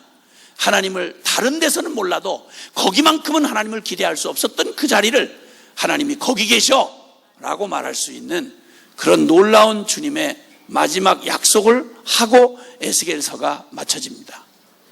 여러분, 이게 성경의 대단원의 막을 내리는 내용들입니다. 사실 이 소망 없던 우리에게 하나님이 구원의 복음을 주셔서 우리 개인의 이 구원뿐만 아니라 이 역사의 마지막 종결을 뭐라고 말씀하는 거예요? 여러분, 성경 전체의 마지막 요한계시록 아닙니까? 요한계시록 21장과 22장을 보면 바로 이 얘기예요. 그 성읍 이름을 삼마라리라는 이 의미를 그대로 새하늘과 새 땅이 되어 거기 하나님이 거기 함께 하시는 새 예루살렘, 거기를 준비하시고, 그리고 그 부푼 마음으로 영원히 함께 할 수 없었던 우리를 이제는 영원히 다시는 배신의 아픔을 주거나 또 도망치거나 이런 일이 없는 가장 완전한 새하늘과 새 땅으로 가장 더럽혀진 그곳을 주님이 가장 완전한 주님의 임재 현장으로 바꾸셔서 여호와 삼마가 되게 하리라. 이게 성경의 결론입니다, 여러분. 이게 성경이 말하는 우리의 꿈꾸는 미래입니다, 여러분. 이 소망을 우리에게 하나님이 주신 겁니다. 동일한 구조로 이사야서의 마지막도 그렇습니다. 이사야서의 마지막도 여러분, 되도록 영원히 하나님을 존재적으로 반역할 수밖에 없는, 무엇으로 표현해도 모자랄 이 죄인들의 머리끝서부터 발끝까지 소망 없는 저와 여러분의 절망을 저절히 역사적인 증거를 신뢰로 들어서, 이걸 역사에 실제 진행됐던 사실을 들어서 우리에게는 구원의 소망이 없어요.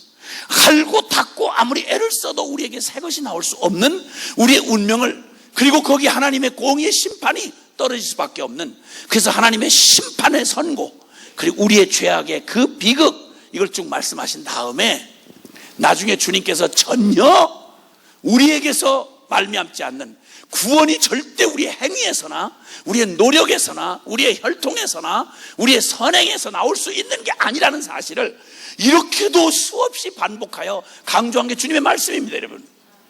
근데 여전히 또 율법주의가 나오고, 여전히 어디 가서 종교 어디 가서 주서들은 종교 찌그레기 같은 이론을 갖고 들어와서 이걸 적당히 믹스시켜가지고 죄인들 듣기 좋은 얘기해서 공덕 쌓아서 천당 갈 수 있는 것처럼,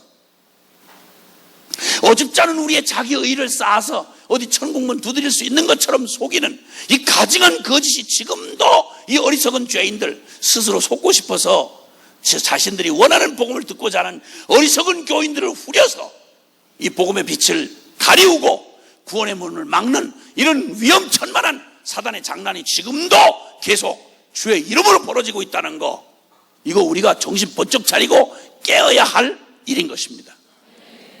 아멘. 아멘.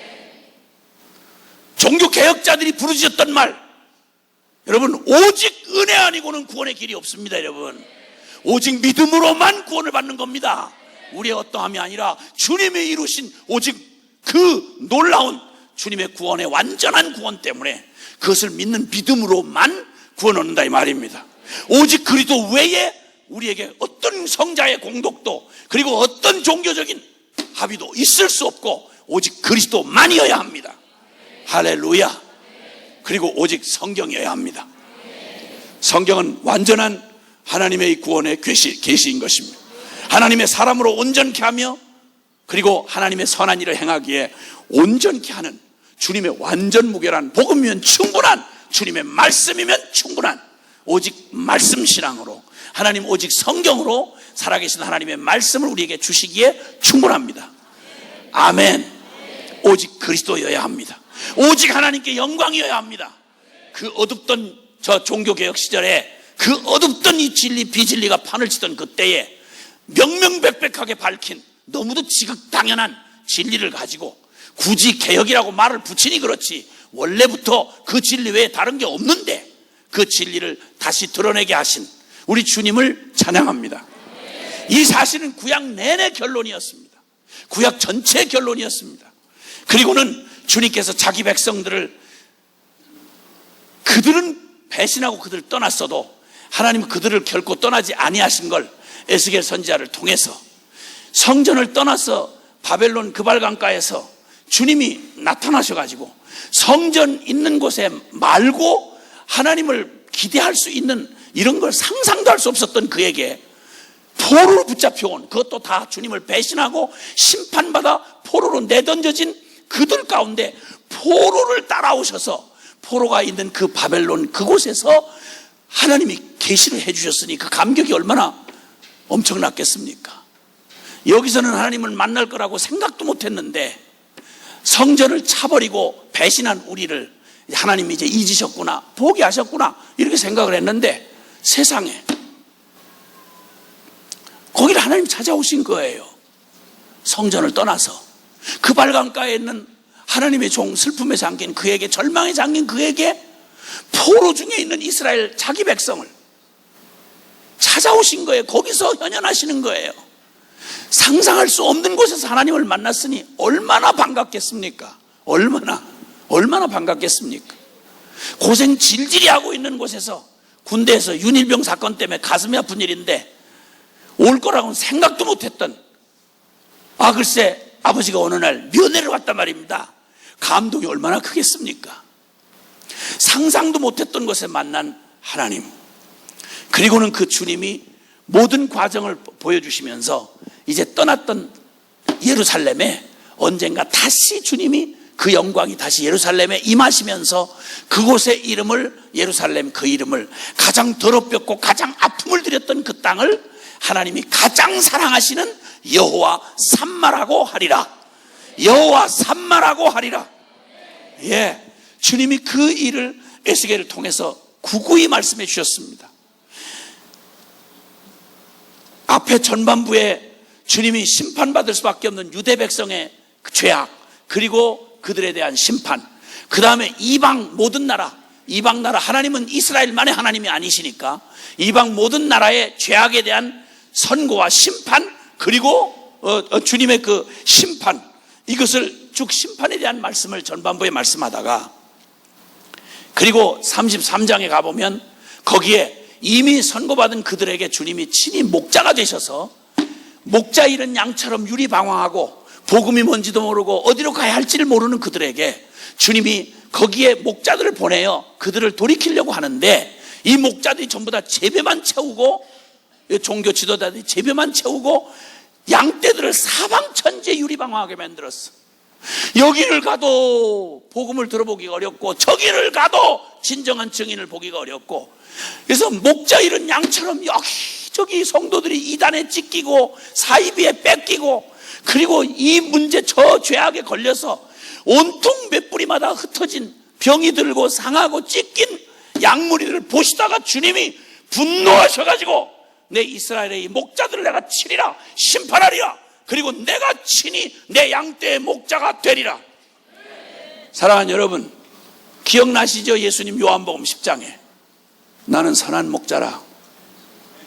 싹꾼은 싹쓸 위해서, 양하고는 하나도 관심이 없고 싹에만 관심 있는 게 싹꾼이라면 선한 목자는 양들을 위하여 목숨을 버린다. 그러시더니, 그 말씀하시더니 양들을 위해 목숨을 버린다는 게 그냥 좋은 한 외침인 줄 알았더니 실제로 양들 때문에 갈보리 언덕에 죽으실 줄 누가 알았겠습니까? 그 말씀을 35장까지 말씀하시고 분노하셔서 내 양을 맡겼더니 이 목자들이 양 잡아먹고 제배만 기름지게 하고는 양들을 있는 대로 다 뿔뿔이 원수들한테 내맡겨서 여기 이리한테 뜯기고 저리 병들고 저리 처박히고, 이들을 내가 결코 그냥 둘 수 없다. 내가 친히 목자가 되리라. 그러시고는 주님이 새 언약을 맺으세요. 36장에 내가 때가 되면 내가 이제 그들에게 새 영을 내가 줄 것이고 그들의 마음에서 그 죄악으로 굳어진 마음의 그 모든 걸 기경하듯이 그 가죽을 벗겨내고 부드러운 마음을 줄 것이며, 그리고 내가 그들에게 내 영을, 성령을 보내요. 아멘. 그들의 심령 안에 함께 있어서 그들을 영원히 그에게서 떠나지 아니하고 내가 그들과 함께 영원히 함께 하리라. 구약 성경에서는 상상도 할 수 없는 하나님의 놀라운 영광의 약속을 그때 에스겔을 통해서 던져주십니다. 그리고 곧바로 유명한 얘기 하시잖아요. 그 일이 어떻게 이루어지느냐? 37장에 보면 에스겔 해골 골짜기에 마른 뼈들이 다 질비하게 해골 뼈다귀들이 흐트러져 있는데, 인자야 이 뼈들이 살겠니? 내가 지금 말한 그 복음의 메시지가 가능하겠니? 이 말이에요. 불가능한 거죠.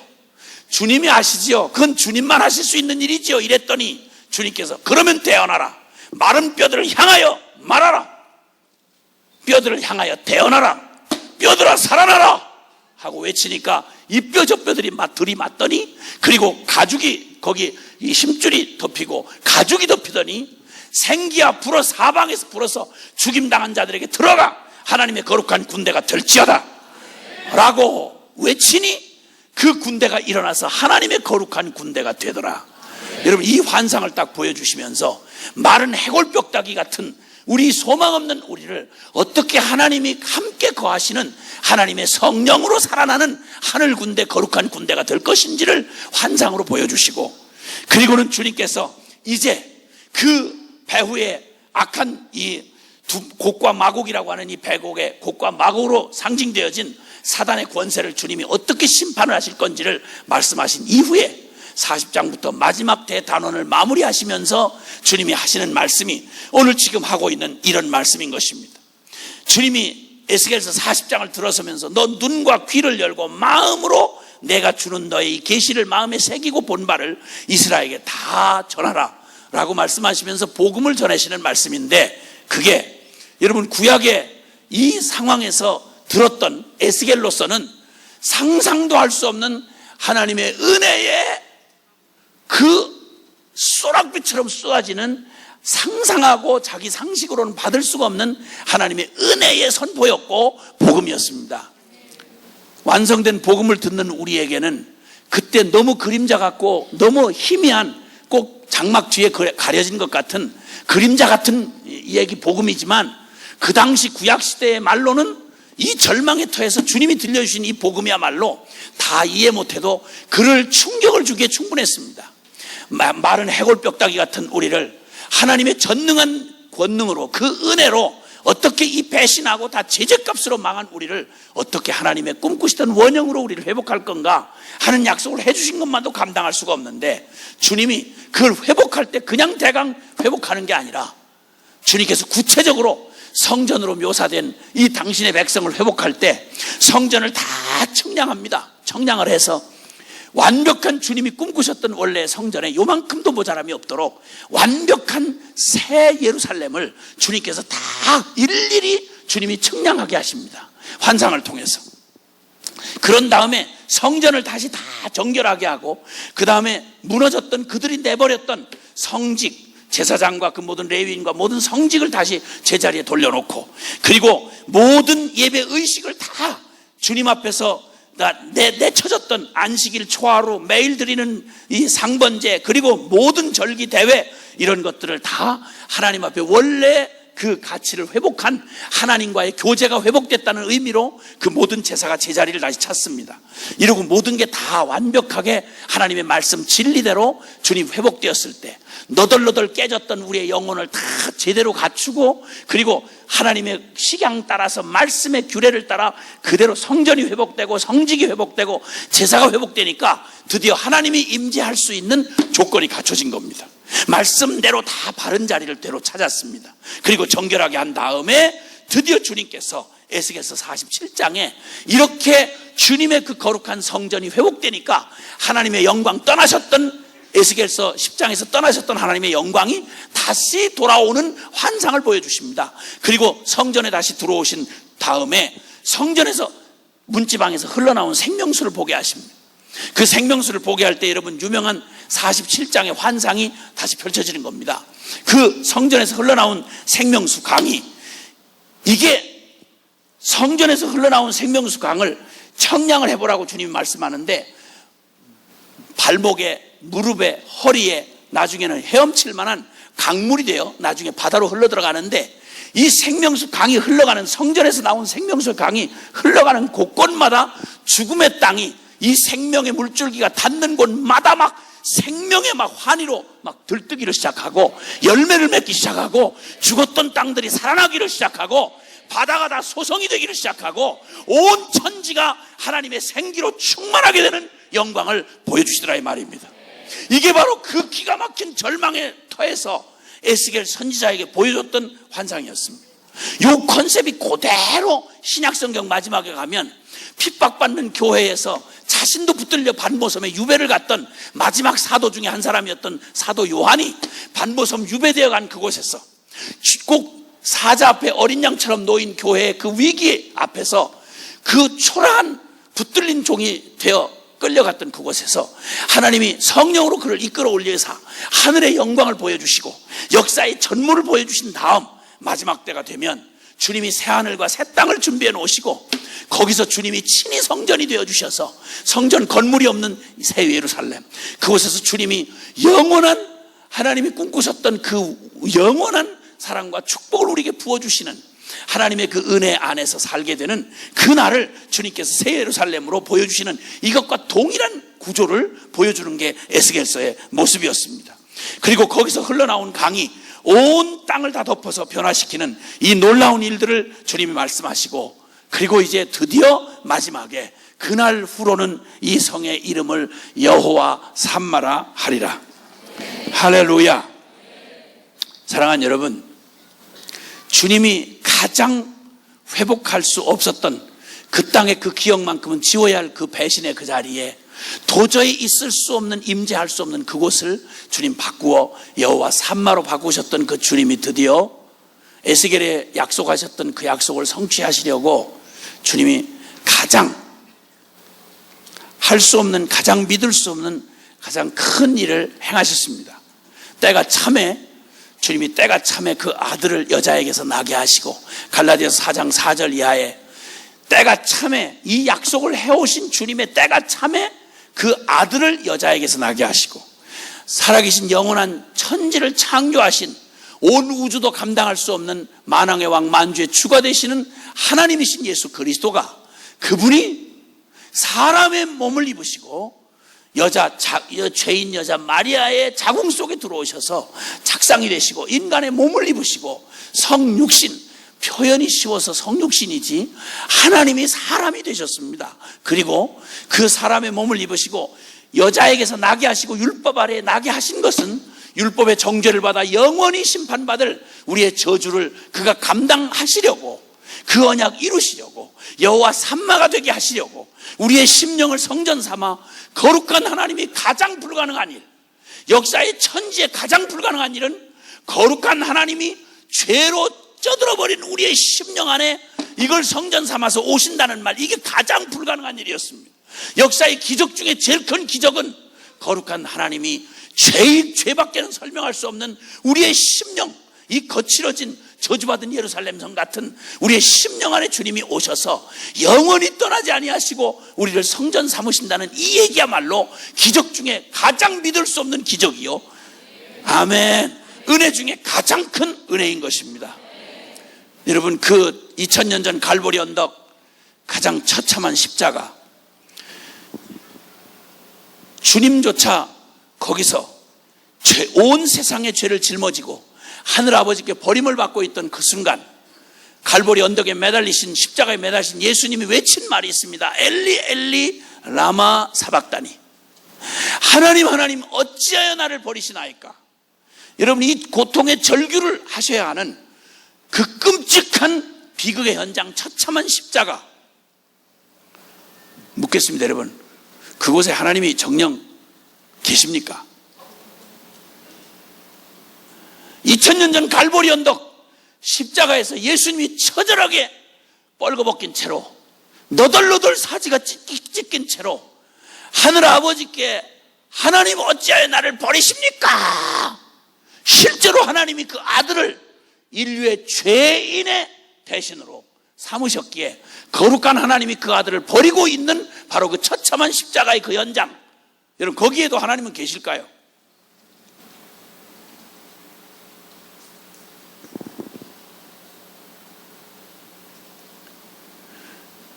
거룩한 하나님이 결코 함께할 수 없는 우리 죄인들의 이 심령, 인간의 가장 큰 비극은 하나님이 함께할 수 없는 겁니다.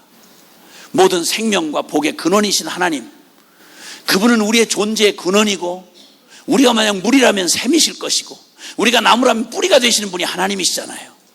운명적으로 하나님을 떠나 한순간도 살 수 없도록 지어진 하나님의 원형 형상으로 지어진 우리 인간에게 최고의 비극이 있다면 하나님과 영원히 할 수 없게 된 운명입니다. 이게 가장 무서운 저주입니다.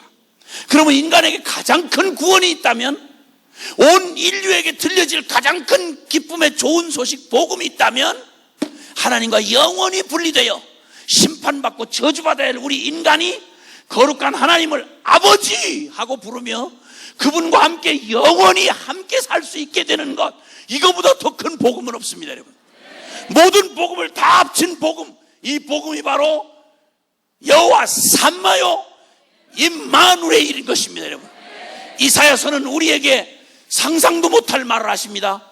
처녀가 잉태의 아들을 낳을 것이요 그 이름을 임마누엘이라 하리라 하리니, 이 뜻을 번역하면 하나님이 우리와 함께 하시다. 아멘. 가장 불가능한 일을 이루러 오시는데, 처녀가 잉태의 아들을 낳게 하는 성육신 하나님이 사람이 되는 기적, 우주가 감당 못할 전능한 하나님이 죄인 되어 이 땅에 와야 하는 이 상상할 수 없는 프로젝트, 그리고 더군다나 그 모든 죄와 저주를 한 몸에 안고 영원 가운데 단 한 번도 경험해보지 못한 성부, 성자, 성령 삼위 하나님, 사랑 자체이시고 사랑 가운데서 제일 사랑이란 순전한 사랑에서 받아들일 수 없는 게 버리는 거지 않습니까? 영원 가운데 한 번도 경험하지 못한 하늘 아버지에게 버림을 받으시는 그 처절한 그 순간 말입니다. 역사에 단 한 번 있던 날 말입니다. 갈보리 십자가 언덕에서 주님이 숨이 끊어지도록 십자가에서 죽임을 당하던 그 자리 말입니다. 인간의 가장 비참한 날을 하나를 꼽으라면, 역사에 존재한 날 중에 가장 어둡고 비참한 날을 꼽으라면 그날 아니겠습니까? 여러분, 인간의 모든 죄악이 하나로 모아져서 그대로 표현된 날을 꼽으라면 그날 아니겠습니까? 가장 부당한 일이 벌어진 날, 가장 악독한 죄인놈들이 법이라는 이름을 빌어서 가장 의로우신 분을 십자가에 처형한 날, 역사에 가장 부당한 재판이 일어난 날이 그날 아니겠습니까? 여러분, 오직 유일하게 하루 있었던 그날, 갈보리 언덕에서 예수님 십자가에 죽으시던 그날 말입니다. 그날 처참을 말하면 역사 중에 그보다도 처참한 순간이 어디 있겠습니까? 모든 인간의 죄악을 다 한 몸에 쏟아 짊어지고, 그리고 하늘 거룩한 완전한 하나님에게서 버림받아 심판을 받아 죽는 날이니 그보다도 비참하고 처참한 날이 어디 있겠습니까? 근데 여러분, 그런 순간, 가장 처참하고 가장 암흑의 날이요, 가장 절망적인 날이요, 가장 수치스러운 날이요, 가장 고통스러운 날, 그 순간 그 십자가의 그 자리에도 하나님 함께 하셨습니까? 거기 하나님 함께 하셨을까요?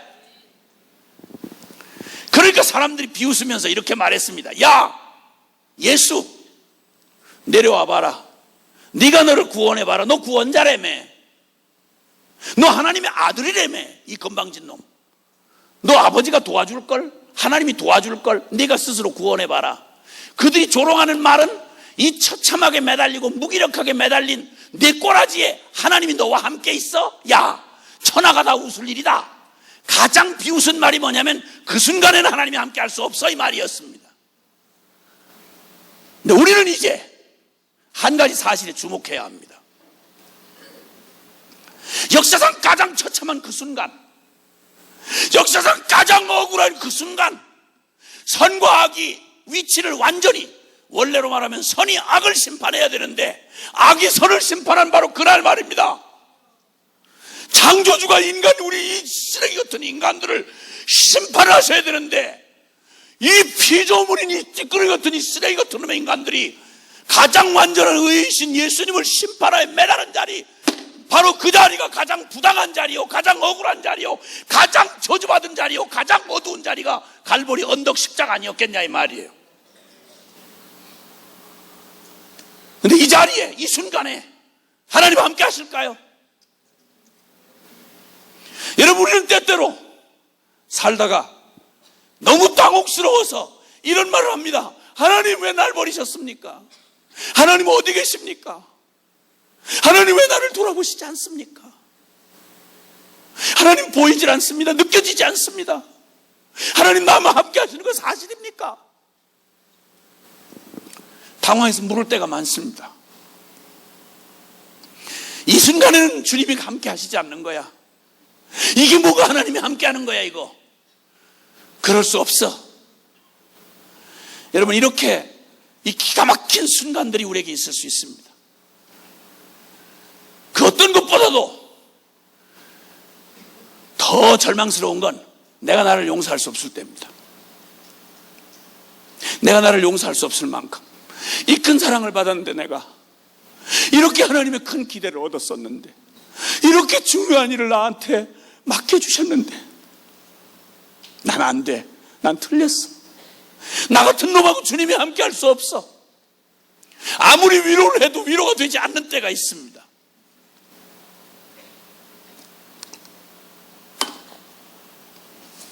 가톨릭 배경의 한 사람이 약사였는데, 이 사람이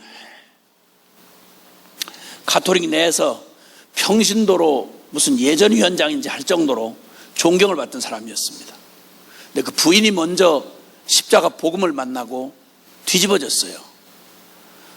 자기 남편의 너무너무 도덕적이고 완벽하리만큼 천주교 안에서 존경을 받고 도덕적으로 훌륭하고 어디를 봐도 흠잡을 데가 없는 남편인지라 그 사람 말을 할 때도 이렇게 말했습니다. 복음 말고는, 십자가 복음 빼놓고는 제가 제 남편한테 뭐라고 전도할 수가 없습니다. 왜냐하면 나보다 항상 완벽하니까. 이렇게 완벽했던 이 사람에게서 한번 치명적인 일이 발견이 됐습니다. 그것은 부정한 관계가 드러난 겁니다. 부정한 관계가 드러났는데, 이 복음을 먼저 받았던 이 자매가 어떤 연유로 이제 저를 이렇게 알게 돼서 항상 자기 남편의 구원 문제에 대해서 복음을 좀 전해줬으면 하는 부담을 갖고 있었더랬는데, 사건이 한번 터진 뒤에 끔찍한 일이 왔습니다. 그것은 뭐냐면, 그 일이 밝혀지자 자기 부인이 성깔이 대단한, 이 복음으로 뒤집어졌기 망정이지 안 그러면 진짜 칼을 품고 금방 뭐 칼로 몇 번을 찔릴 만한 대단한 성격의 부인인 줄을 아는 사람이었습니다. 자, 그 사건 전모가 밝혀진 다음 드디어 부부가 마주 앉게 됐는데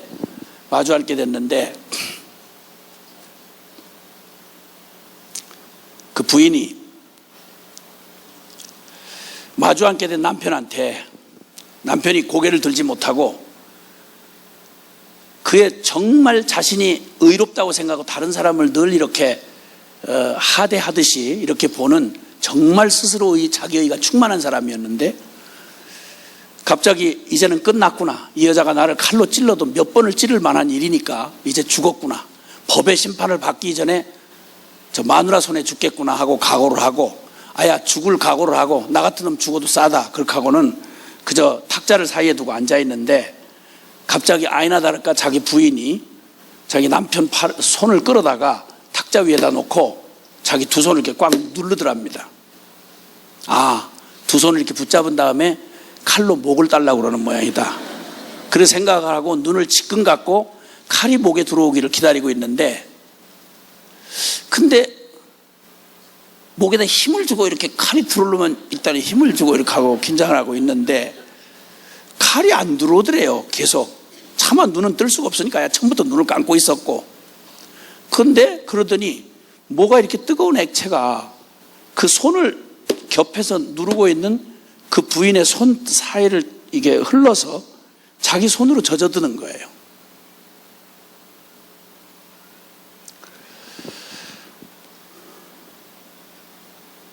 그러더니 그 부인이 하는 말이, 나 당신을 용서했다고. 왜냐하면 예수님이 내 죄를 용서했기 때문에. 그리고 당신을 사랑한다고, 여전히. 이런 고백을 상상할 수도 없는 그 포악한 여자에게서 들었는데, 이 사람이 고마운 생각이 든 게 아니고 이때부터 이 사람이 자살을 결심을 했어요. 너무 비참해지는 거예요. 자기가 정말 수준 이하라고 생각했던 부인에게서 자신이 이런 용서를 받는다는 자체가 자기가 용납이 안 되는 거예요. 그러니까 그냥 그때부터 작정을 하고, 아주 말하자면 모든 저걸 다 그냥 포기하고 죽기로 작정을 해버린 거예요. 그러니까 이거 큰일 난 거예요. 옆에서 도울 수가 없는 거예요. 그 상황에서 한 곳에 그 아는 지인의 집으로 피난을 시켜가지고 어떻게 하든 이 사람이 마음을 돌이켜서 다시 삶의 의욕을 갖도록 하게 하려고 주변 사람들이 다들 긴장이 된 거죠. 그렇게 하고 나서 두문불출하고 나서질 않는 사람이 그 상황이 닥쳤을 때 저한테 급한 전갈이 왔습니다. 한번 와달라고, 너무 다급한 일이니 한번 와서 좀 복음 좀 전해달라고. 그래서 이제 복음을 전하기 위해서 이제 거길 찾아간 겁니다. 그리고 문을 이제 어쨌든 이 사람이 아무도 만나려고 하지 않고 막 완강하게, 정말 말 그대로 하면 죽겠어요. 그런 사람을 만나서 제가 전도를 해본 경험이 있습니다. 근데 이 사람이 복음을 아무리 얘기해도요, 다 안다 이거예요. 그런데 자기가 용서가 안 되는 거예요. 주님이 용서를 했다고 해도 자신은 자기를 용서할 수가 없는 거예요. 그리고 받아들일 수가 없는 걸로 몸부림을 하는데, 진짜 대단합니다. 그 미션 영화에서, 미션이라고 하는 그 영화가 있거든요. 실화를 바탕으로 한 영화, 세계적으로 유명한 영화였죠. 그 중에 동생을 어떻게 하다가 찔러 죽인 형이 나중에 그가 선교사의 길로 나서면서 자기를 막 몸을 부서뜨리듯이 막 학대를 합니다. 용서가 안 되는 거예요. 그리스도의 용서를 받아들일 수가 없는 거예요. 받아들일 수가 없는 거예요. 여러분, 가장 하나님이 나와 함께 하신다는 사실을 정말 믿기 어렵고 받아들이기 어려울 때가 언제냐면 자기 자신에 대한 절망의 때입니다. 자기를 용서할 수 없을 때, 이때는 정말 받아들이기 어렵습니다. 이런 나에게 하나님이 함께 하신다? 이게 어려운 겁니다. 차라리 다른 환경이나 다른 타인에 의해서 공격을 받거나 어려울 때는 그래도 하나님이 함께 한다는 사실을 그래도 믿는 일에 이보다는 훨씬 낫습니다. 근데 가장 처참한 건 자신이 용납이 안 될 때죠. 누구보다도 자신을 용납하기 어려운 그 고통 가운데 있었던 사람을 주님이 찾아오셔서 회복시켜 주신 얘기가 요한복음의 마지막에 21장이 기록이 되어 있지 않습니까? 죽는 데까지 따라가고 싶었던 주님을 바로 코앞에서 저주맹세 부인했던 자신의 실체가 드러나고 용서가 안 되는 거죠. 고기나 잡아먹으러 가야지 하고 자포자기하고 떠난 디베레 바닷가에 찾아오셔서 주님이 그에게 3번이나 연거푸 물으세요. 네가 이 사람들보다 나를 더 사랑하느냐? 존재론적으로 고백할 수 없었다면 자기 의지로는 대답할 수 없는 말이었습니다. 입이 10개라도 다시 말할 수 없는 그런 고백인데도 아니라고 할 수 없는 사실이니까 할 수 없이 대답한 말이, 제가 주님을 사랑하는 줄 주께서 아십니다. 이 고백밖에 할 수가 없었습니다. 놀랍게도 주님은 이런 처참한 상황, 도저히 하나님이 함께 한다고 믿을 수 없는 그런 상황, 가장 처참한 십자가 그곳에 하늘아버지 함께 하고 계셨는가? 예, 함께 하셨습니다. 그 아들을 버리셔야 저와 여러분을 얻을 수 있기에 아들을 필연 버리실 수밖에 없는데, 하나님 아버지가 그 고통을 버림당하는 아들과 똑같이 함께 고통을 당하고 있었던 것이 우리 해가 3시간 동안 빛을 잃었습니다. 하나님 영혼 가운데 하나님의 마음에, 빛 자체이신 하나님의 마음에 고통으로 흑암이 차지할 만큼 그토록 고통을 함께 십자가에 달려 죽음 당하시는, 버림받으시는 아들과 함께 똑같이 피가 떨어지는 그 땅이 지진이 터졌습니다. 주님 가슴이 터져나가는 고통을 아들과 함께 하셨습니다. 아버지께서 아들을 홀로 그 자리에 두지 않으셨습니다. 처참한 십자가야말로 하늘아버지가 가장 깊이 가장 완전하게 하나 되어 함께 하셨던 자리였습니다. 그 자리가 바로 아버지와 아들이 함께하여 치루신 그 자리, 십자가의 그 자리 때문에 영원히 다시는 세워지지 말아야 할, 거기를 여호와 산마라고 다른 곳은 말해도 거기를 말할 수 없는 가장 배신을 당했던 자리, 가장 주님을 더럽혔던 자리 예루살렘, 거기를 주님이 다시 여호와 산마라 하리라 하던 말씀을 어떻게 이루시는가 했더니 당신의 아들을 깨트리시고 당신의 마음이 깨어지시고, 그래서 거기서 우리와 영원히 하나 할 수 없었던 우리를 이제는 이전의 하나가 아니라 완전히 연합이 되어 주님의 십자가의 죽음과 저주에 나 함께 십자가의 죽음과 저주에 함께 죽고, 그리고 이제는 함께 죽었으니 한 운명이 된 나를 주님이 부활하실 때에는 홀로 부활하신 게 아니라 우리와 함께 부활하셔서 영원히 주님과 나 사이를 갈라놓을 간격을 요만큼도 남기지 아니하시고, 주님 안에 내가 있고 내 안에 주님이 계시는 구약성경 내내 그림자처럼 외친 임마누엘이라고 하리라던 이사야의 고백처럼, 예언처럼, 여호와 산마라고 하리라는 에스겔의 약속처럼 이 그림자 같은 이 약속을 어떻게 성취하시는가 했더니 완벽하게 성취를 해서 진정 임마누엘이 되시되 세상 끝날까지 내가 너를 고와 같이 버려두지 아니하고 네 속에서 영원히 너와 함께 하리라.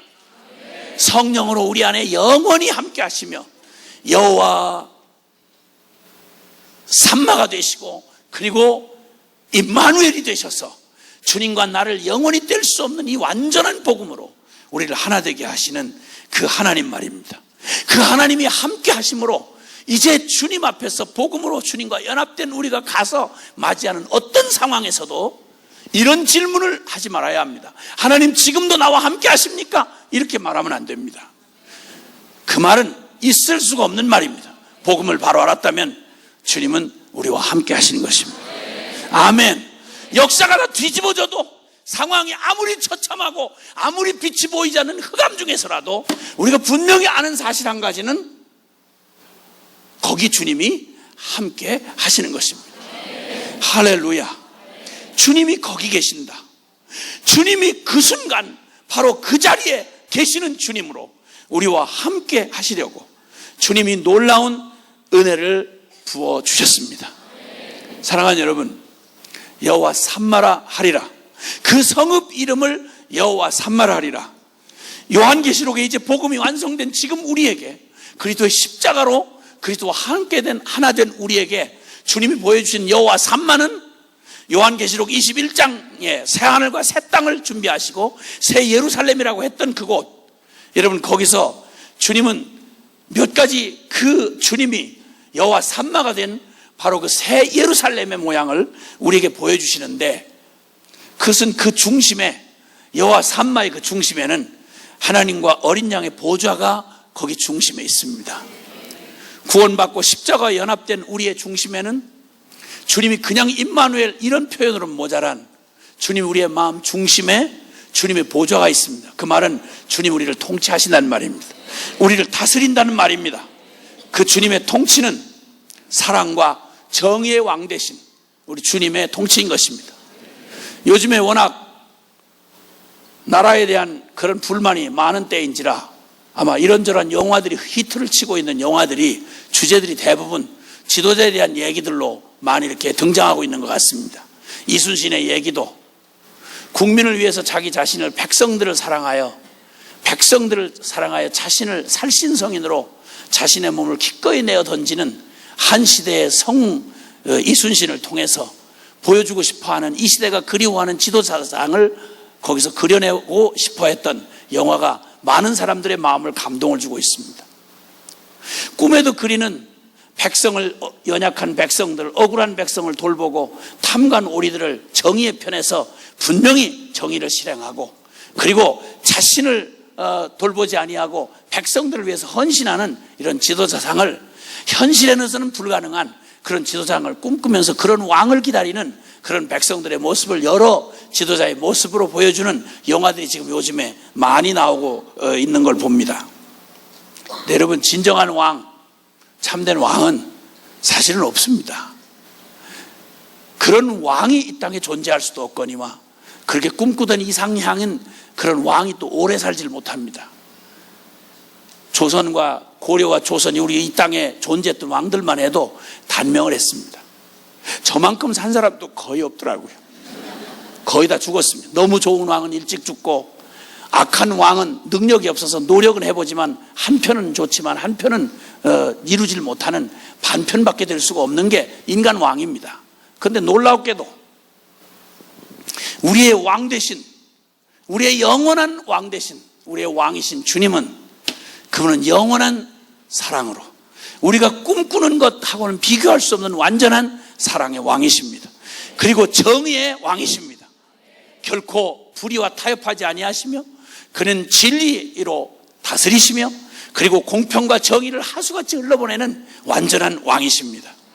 그리고 또 그 새 예루살렘은 거룩한 신부의 영광이 있습니다. 그 새 예루살렘을 일컬어 이렇게 말합니다. 신부가 신랑을 위하여 단장한 것 같더라. 그걸 표현할 인간의 언어가 없기에 하나님이 준비해 놓으신 새 예루살렘, 아름다운 주님의 피값으로 치르고 주신 하나님의 원형인 저와 여러분의 심령을, 그리고 주님의 몸된 교회를 어떻게 아름답게 주님이 꾸미시는 거 아니? 하나님이 영원히 온팍 매료당해서 주님이 보시기만 하면 거의 정신을 차리기가 어려우실 만큼 그렇게 매혹적이고 그렇게 아름다운 그런 신부가 신랑을 위하여 단장한 것 같은 아름다운 새 예루살렘, 하나님과 그 신랑의 그 사랑을 그대로 받는 사랑과 기쁨의 교제의 바로 대상인 신부로서 이렇게 새 예루살렘의 특징을 말해주고 있습니다. 성벽은 다 보석으로 되어 있습니다. 그리고 그 성의 길은 정금입니다. 맑은 유리 같은 정금. 거기는 정의롭고 영광스러운 법이 통치하는 그런 바른 나라입니다. 진리가 결론이 되고 그리고 불법한 것이 거기에 틈을 낄 수 없는 바로 그런 나라입니다. 생명수의 강이 흐릅니다. 목마름이 전혀 없는 생명의 충만함으로 가득 찬 바로 그 성. 그리고 성곽과 대문을 말할 때 이것은 견고하고 두려움이 없고 안전한 곳이란 말입니다. 거기는 눈물이나 사망이나 애통이나 아픔이나 고통이 없는 바로 가장 안전하고 그리고 두려움이 없는 견고한 성읍을 주님 말씀합니다. 우리가 받은 구원이 바로 그러한 구원임을 말해주는 것입니다. 존재의 영광으로 가득 찬 그것을 해와 달이 쓸데없는 하나님의 거룩한 영광으로 충만한 것이라고 말합니다. 여러분, 총체적인 결론을 복음 안에서 이루실 때 주님께서 십자가에서 외치신 말이 있습니다. 다 이루었다.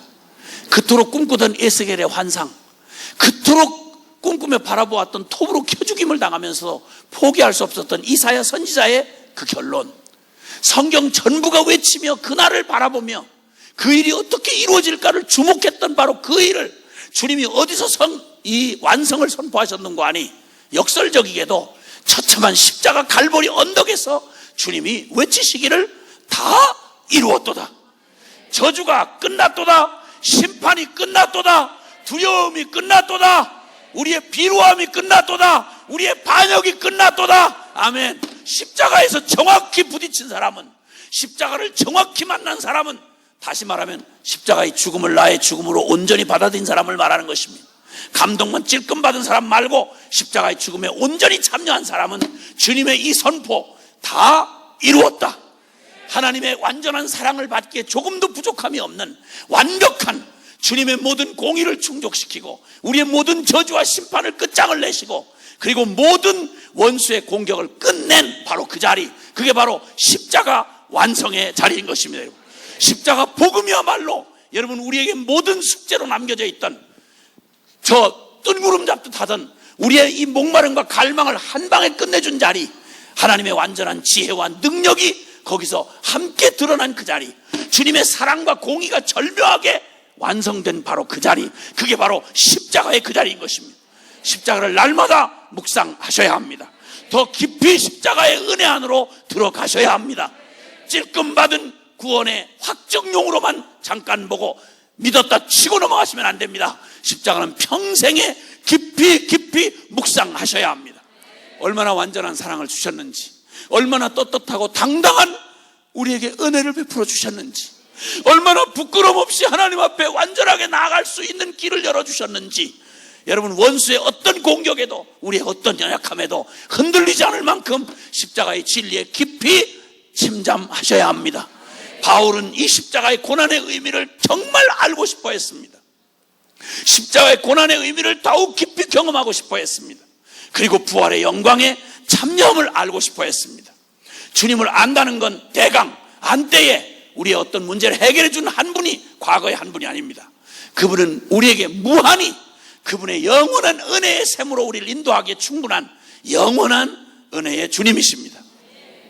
그 주님의 십자가 그곳에서 하나님이 함께 하셨던, 십자가에서 함께 하신 주님을 우리가 알아가면 알아갈수록 하나님께서 우리에게 허락하신 이 완전한 새 예루살렘, 주님이 여호와 삼마라고 말하시는 그 놀라운 축복을 성령께서 우리 안에 지금 이 땅에 살아가는 동안 우리의 심령 안에 누리게 해주시는 것입니다.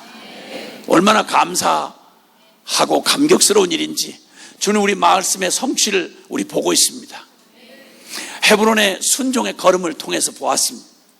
기도 2435의 그 순종의 걸음을 잠깐 어제 한간 돌아보면서 하나님이 한순간순간을 걸어오게 하는 동안 소망 없던 우리에게, 나 하나 살기도 급급했던 우리에게 주님 날마다 1시간씩 온 열방을 기도하는, 온 지구촌에 있는 모든 성도들의 연합된 기도를 통해서 주님 다시 이 땅에 이 복음이 이루어지고 여호와 삼마라고 말하는 이 영광스러운 복음이 이루어지기 위하여 주님이 허락하신 이 일이 어떻게 이 감당 안 되는 이런 작은 죄인들의 순종을 통해서 16,000명이 넘는 사람들이 매일 1시간씩 전 지구촌에 수십 개의 나라의 사람들이 연합하여 이 일을 순종해 나가는 동안 불가능하고 소망 없는 우리를 통해서 주님이 어떻게 이 일을 10수년이 되도록 이끌어 오셨는가를 살펴보다가 감격이 이렇게 점점점 차올라서 세상에 이거 주님이 하셨구나, 실망스러운 자리에서, 지친 자리에서 이건 아닌가 보다, 주님 여기 함께 하셨나 싶은데 시간을 돌이켜 지나고 놓고 보니까 그 모든 시간 하나님이 그 순간 속에서 주님이 정말 함께 하셨던 여호와 삼마와 같은 임마누엘로 우리와 함께 하시지 않았더라면 이 일이 불가능했을 하나님의 영광의 자취를 다시 보게 해주셨습니다. 소중하게 우리에게 주신 이 소중한 것들, 여러분 주변에 여기 여러분 함께 이렇게 모여서 복음과 기도의 한 소망을 가지고 주님 다시 오실 그날을 바라보면서 십자가 복음이면 충분하고 외치는 구호 같은 이 구호를 믿음의 선포로 우리가 붙들고 가는, 여기 함께 동지들이 함께 모여서 같이 기도하고 한 소망을 나누고 순종하기 위해서 여러분 준비되어진 여러분 주변에 손 가까이 다가 있는 것들, 여러분 소중한 보배인 줄 아시고 귀중히 여기시길 바랍니다. 한순간 한 자락도 그냥 지나친 게 없습니다. 주님이 정말 하셨더라고요. 하나님이 하신 흔적이 거기 있더라고요. 주님이 우리와 함께 하신 거기 증거가 거기에 남아있더라고요. 하나님 우리와 함께 하십니다. 정말 그곳에 주님이 그때에도 같이 계셨나? 예, 바로 그곳이 여호와 삼마의 자리였습니다. 가장 부끄러운 우리에게 주님이 나와 함께 한다는 말을 가장 하기가 어려운 우리의 심령에, 나 같은 죄인 놈의 심령을 주님이 성전 삼으셔서 주님이 함께 하신 그곳으로 결정해 주신, 그래서 주님의 그 영광을 보도록 소망을 심으시고 생명을 심어주신 그 은혜를 생각하는 동안 세상에 어떻게 이런 일이 있을 수 있는가? 어떻게 이게 가능한가? 야곱이 놀랬던 제주에로 도망가던 베델 땅에서 눈물로 잠들었던 그 밤에 하나님이 그곳에 나타나신 그것을 보고 베델이라 이름을 짓고 여기가 바로 하나님이 계신 곳이구나. 우리를 가장 슬프게 하고 가장 낙당스럽게 했던, 우리가 고통스럽고 실패야만 같았던 그 자리가, 하나님의 나의 절망을 보고 본 그 자리가 바로 하나님에게 전부로 그분을 붙잡은 자리요, 은혜의 자리요, 하나님이 함께했던 자리였던 것을, 수많은 사람이 대단한 용기를 가지고 출발했다가 다 중간에 떨어지고 배신했는데 가장 무지랭이 같은 내가 어떻게 믿음 가지고 오늘 여기까지 걸어 나올 수 있었나 생각해 보면 우리의 의지가 아니고 하나님 그분이 바로 그 순간 그 루스 땅 베델로 바꾸셨던 그 땅처럼 여기도 하나님이 계셨네. 이 순간도 주님이 계셨네. 주님이 이때도 나를 놓지 않으셨네. 돌이켜보면 주님의 은혜 손길이 한 번도 떠난 적이 없는 우리의 인생 여정이 여호와 삼마였습니다. 임마누엘이었습니다. 그러면 앞으로 우리가 걸어가야 할 길, 여러분 가장 외롭고 어렵고 불가능해 보이는 그 길, 내 절망이 여지없이 드러날 수밖에 없는 그 자리 똑똑히 기억하셔야 합니다. 그 자리야말로 주님이 함께 하시는 자리입니다. 그래서 주님을 뼈가 저리도록 경험하십시오. 털썩 주저앉고 다 깨어진 쏟아진 물처럼, 그리고 다 깨어져 박살이 난 것 같은 십자가 그 자리에서 주님이 함께 하시는 주님을 경험하십시오. 그 패배의 그 자리에서 주님을 경험하십시오. 나의 죽음이 주님의 생명이 드러나는 자리요, 나의 실패가 주님의 승리를 드러내는 자리인 것입니다. 여호와 삼마라 하리라. 이 약속 영원히 변치 아니할 약속으로 주님이 천년 전 갈보리 언덕에서 나를 위해 십자가에 피 쏟아서 증거하신 주님, 영원히 어떤 순간에도 우리에게 이 약속을 결코 외면하시거나 그리고 이 약속을 바꾸시지 않는 주님, 완전하고 영원한 주님이십니다. 사랑하는 여러분, 여러분 안에 주님이 계심을 믿으십니까? 그 모양인데도 여러분 옆에 계신 분 안에 거기도 주님이 계셨네 이렇게 하실 수 있겠습니까? 아멘. 소망이 없어 보이는 우리 자식들을 향해서도, 그리고 정말 안 변하는 것 같은 신랑 그놈에게서도, 그리고 전 지구촌이 다 바뀌어도 저 교활한 저 여자는 안 바뀔 거라고 말하는 그 부인의 얼굴에서도 주님이 함께 하심을 여러분 보십니까? 보셔야 합니다. 여호와 삼마라 하리라. 복음 안에서 우리에게 주어진 모든 상황들, 하나님께서 이제 우리의 남은 우리의 삶은 주님께서 우리 안에 이루시는 그 완전한 신부가 신랑을 위해 단장한 것 같은 거기 어린 양의 보좌가 있는 그곳, 하나님의 날마다 사랑에 겨워서 어찌할 줄 모르시는 나를 향한 주님의 사랑의 고백이 있는 그곳, 정의롭고 영광스러운 법이 통치하는 바로 그 맑은 정금 같은 길, 생명수의 풍성한 강, 그리고 견고하고 두려움이 없는 안전한 성곽과 대문으로 우리의 삶을 완전하게 지켜주시는 하나님과 동행하는 여호와 삼마를 경험하시는 그런 축복된 생애가 되시기를 바랍니다. 잠깐 기도하겠습니다. 이 시간은 우리 가슴에 좀 두 손을 이렇게 좀 한번 모으십시다.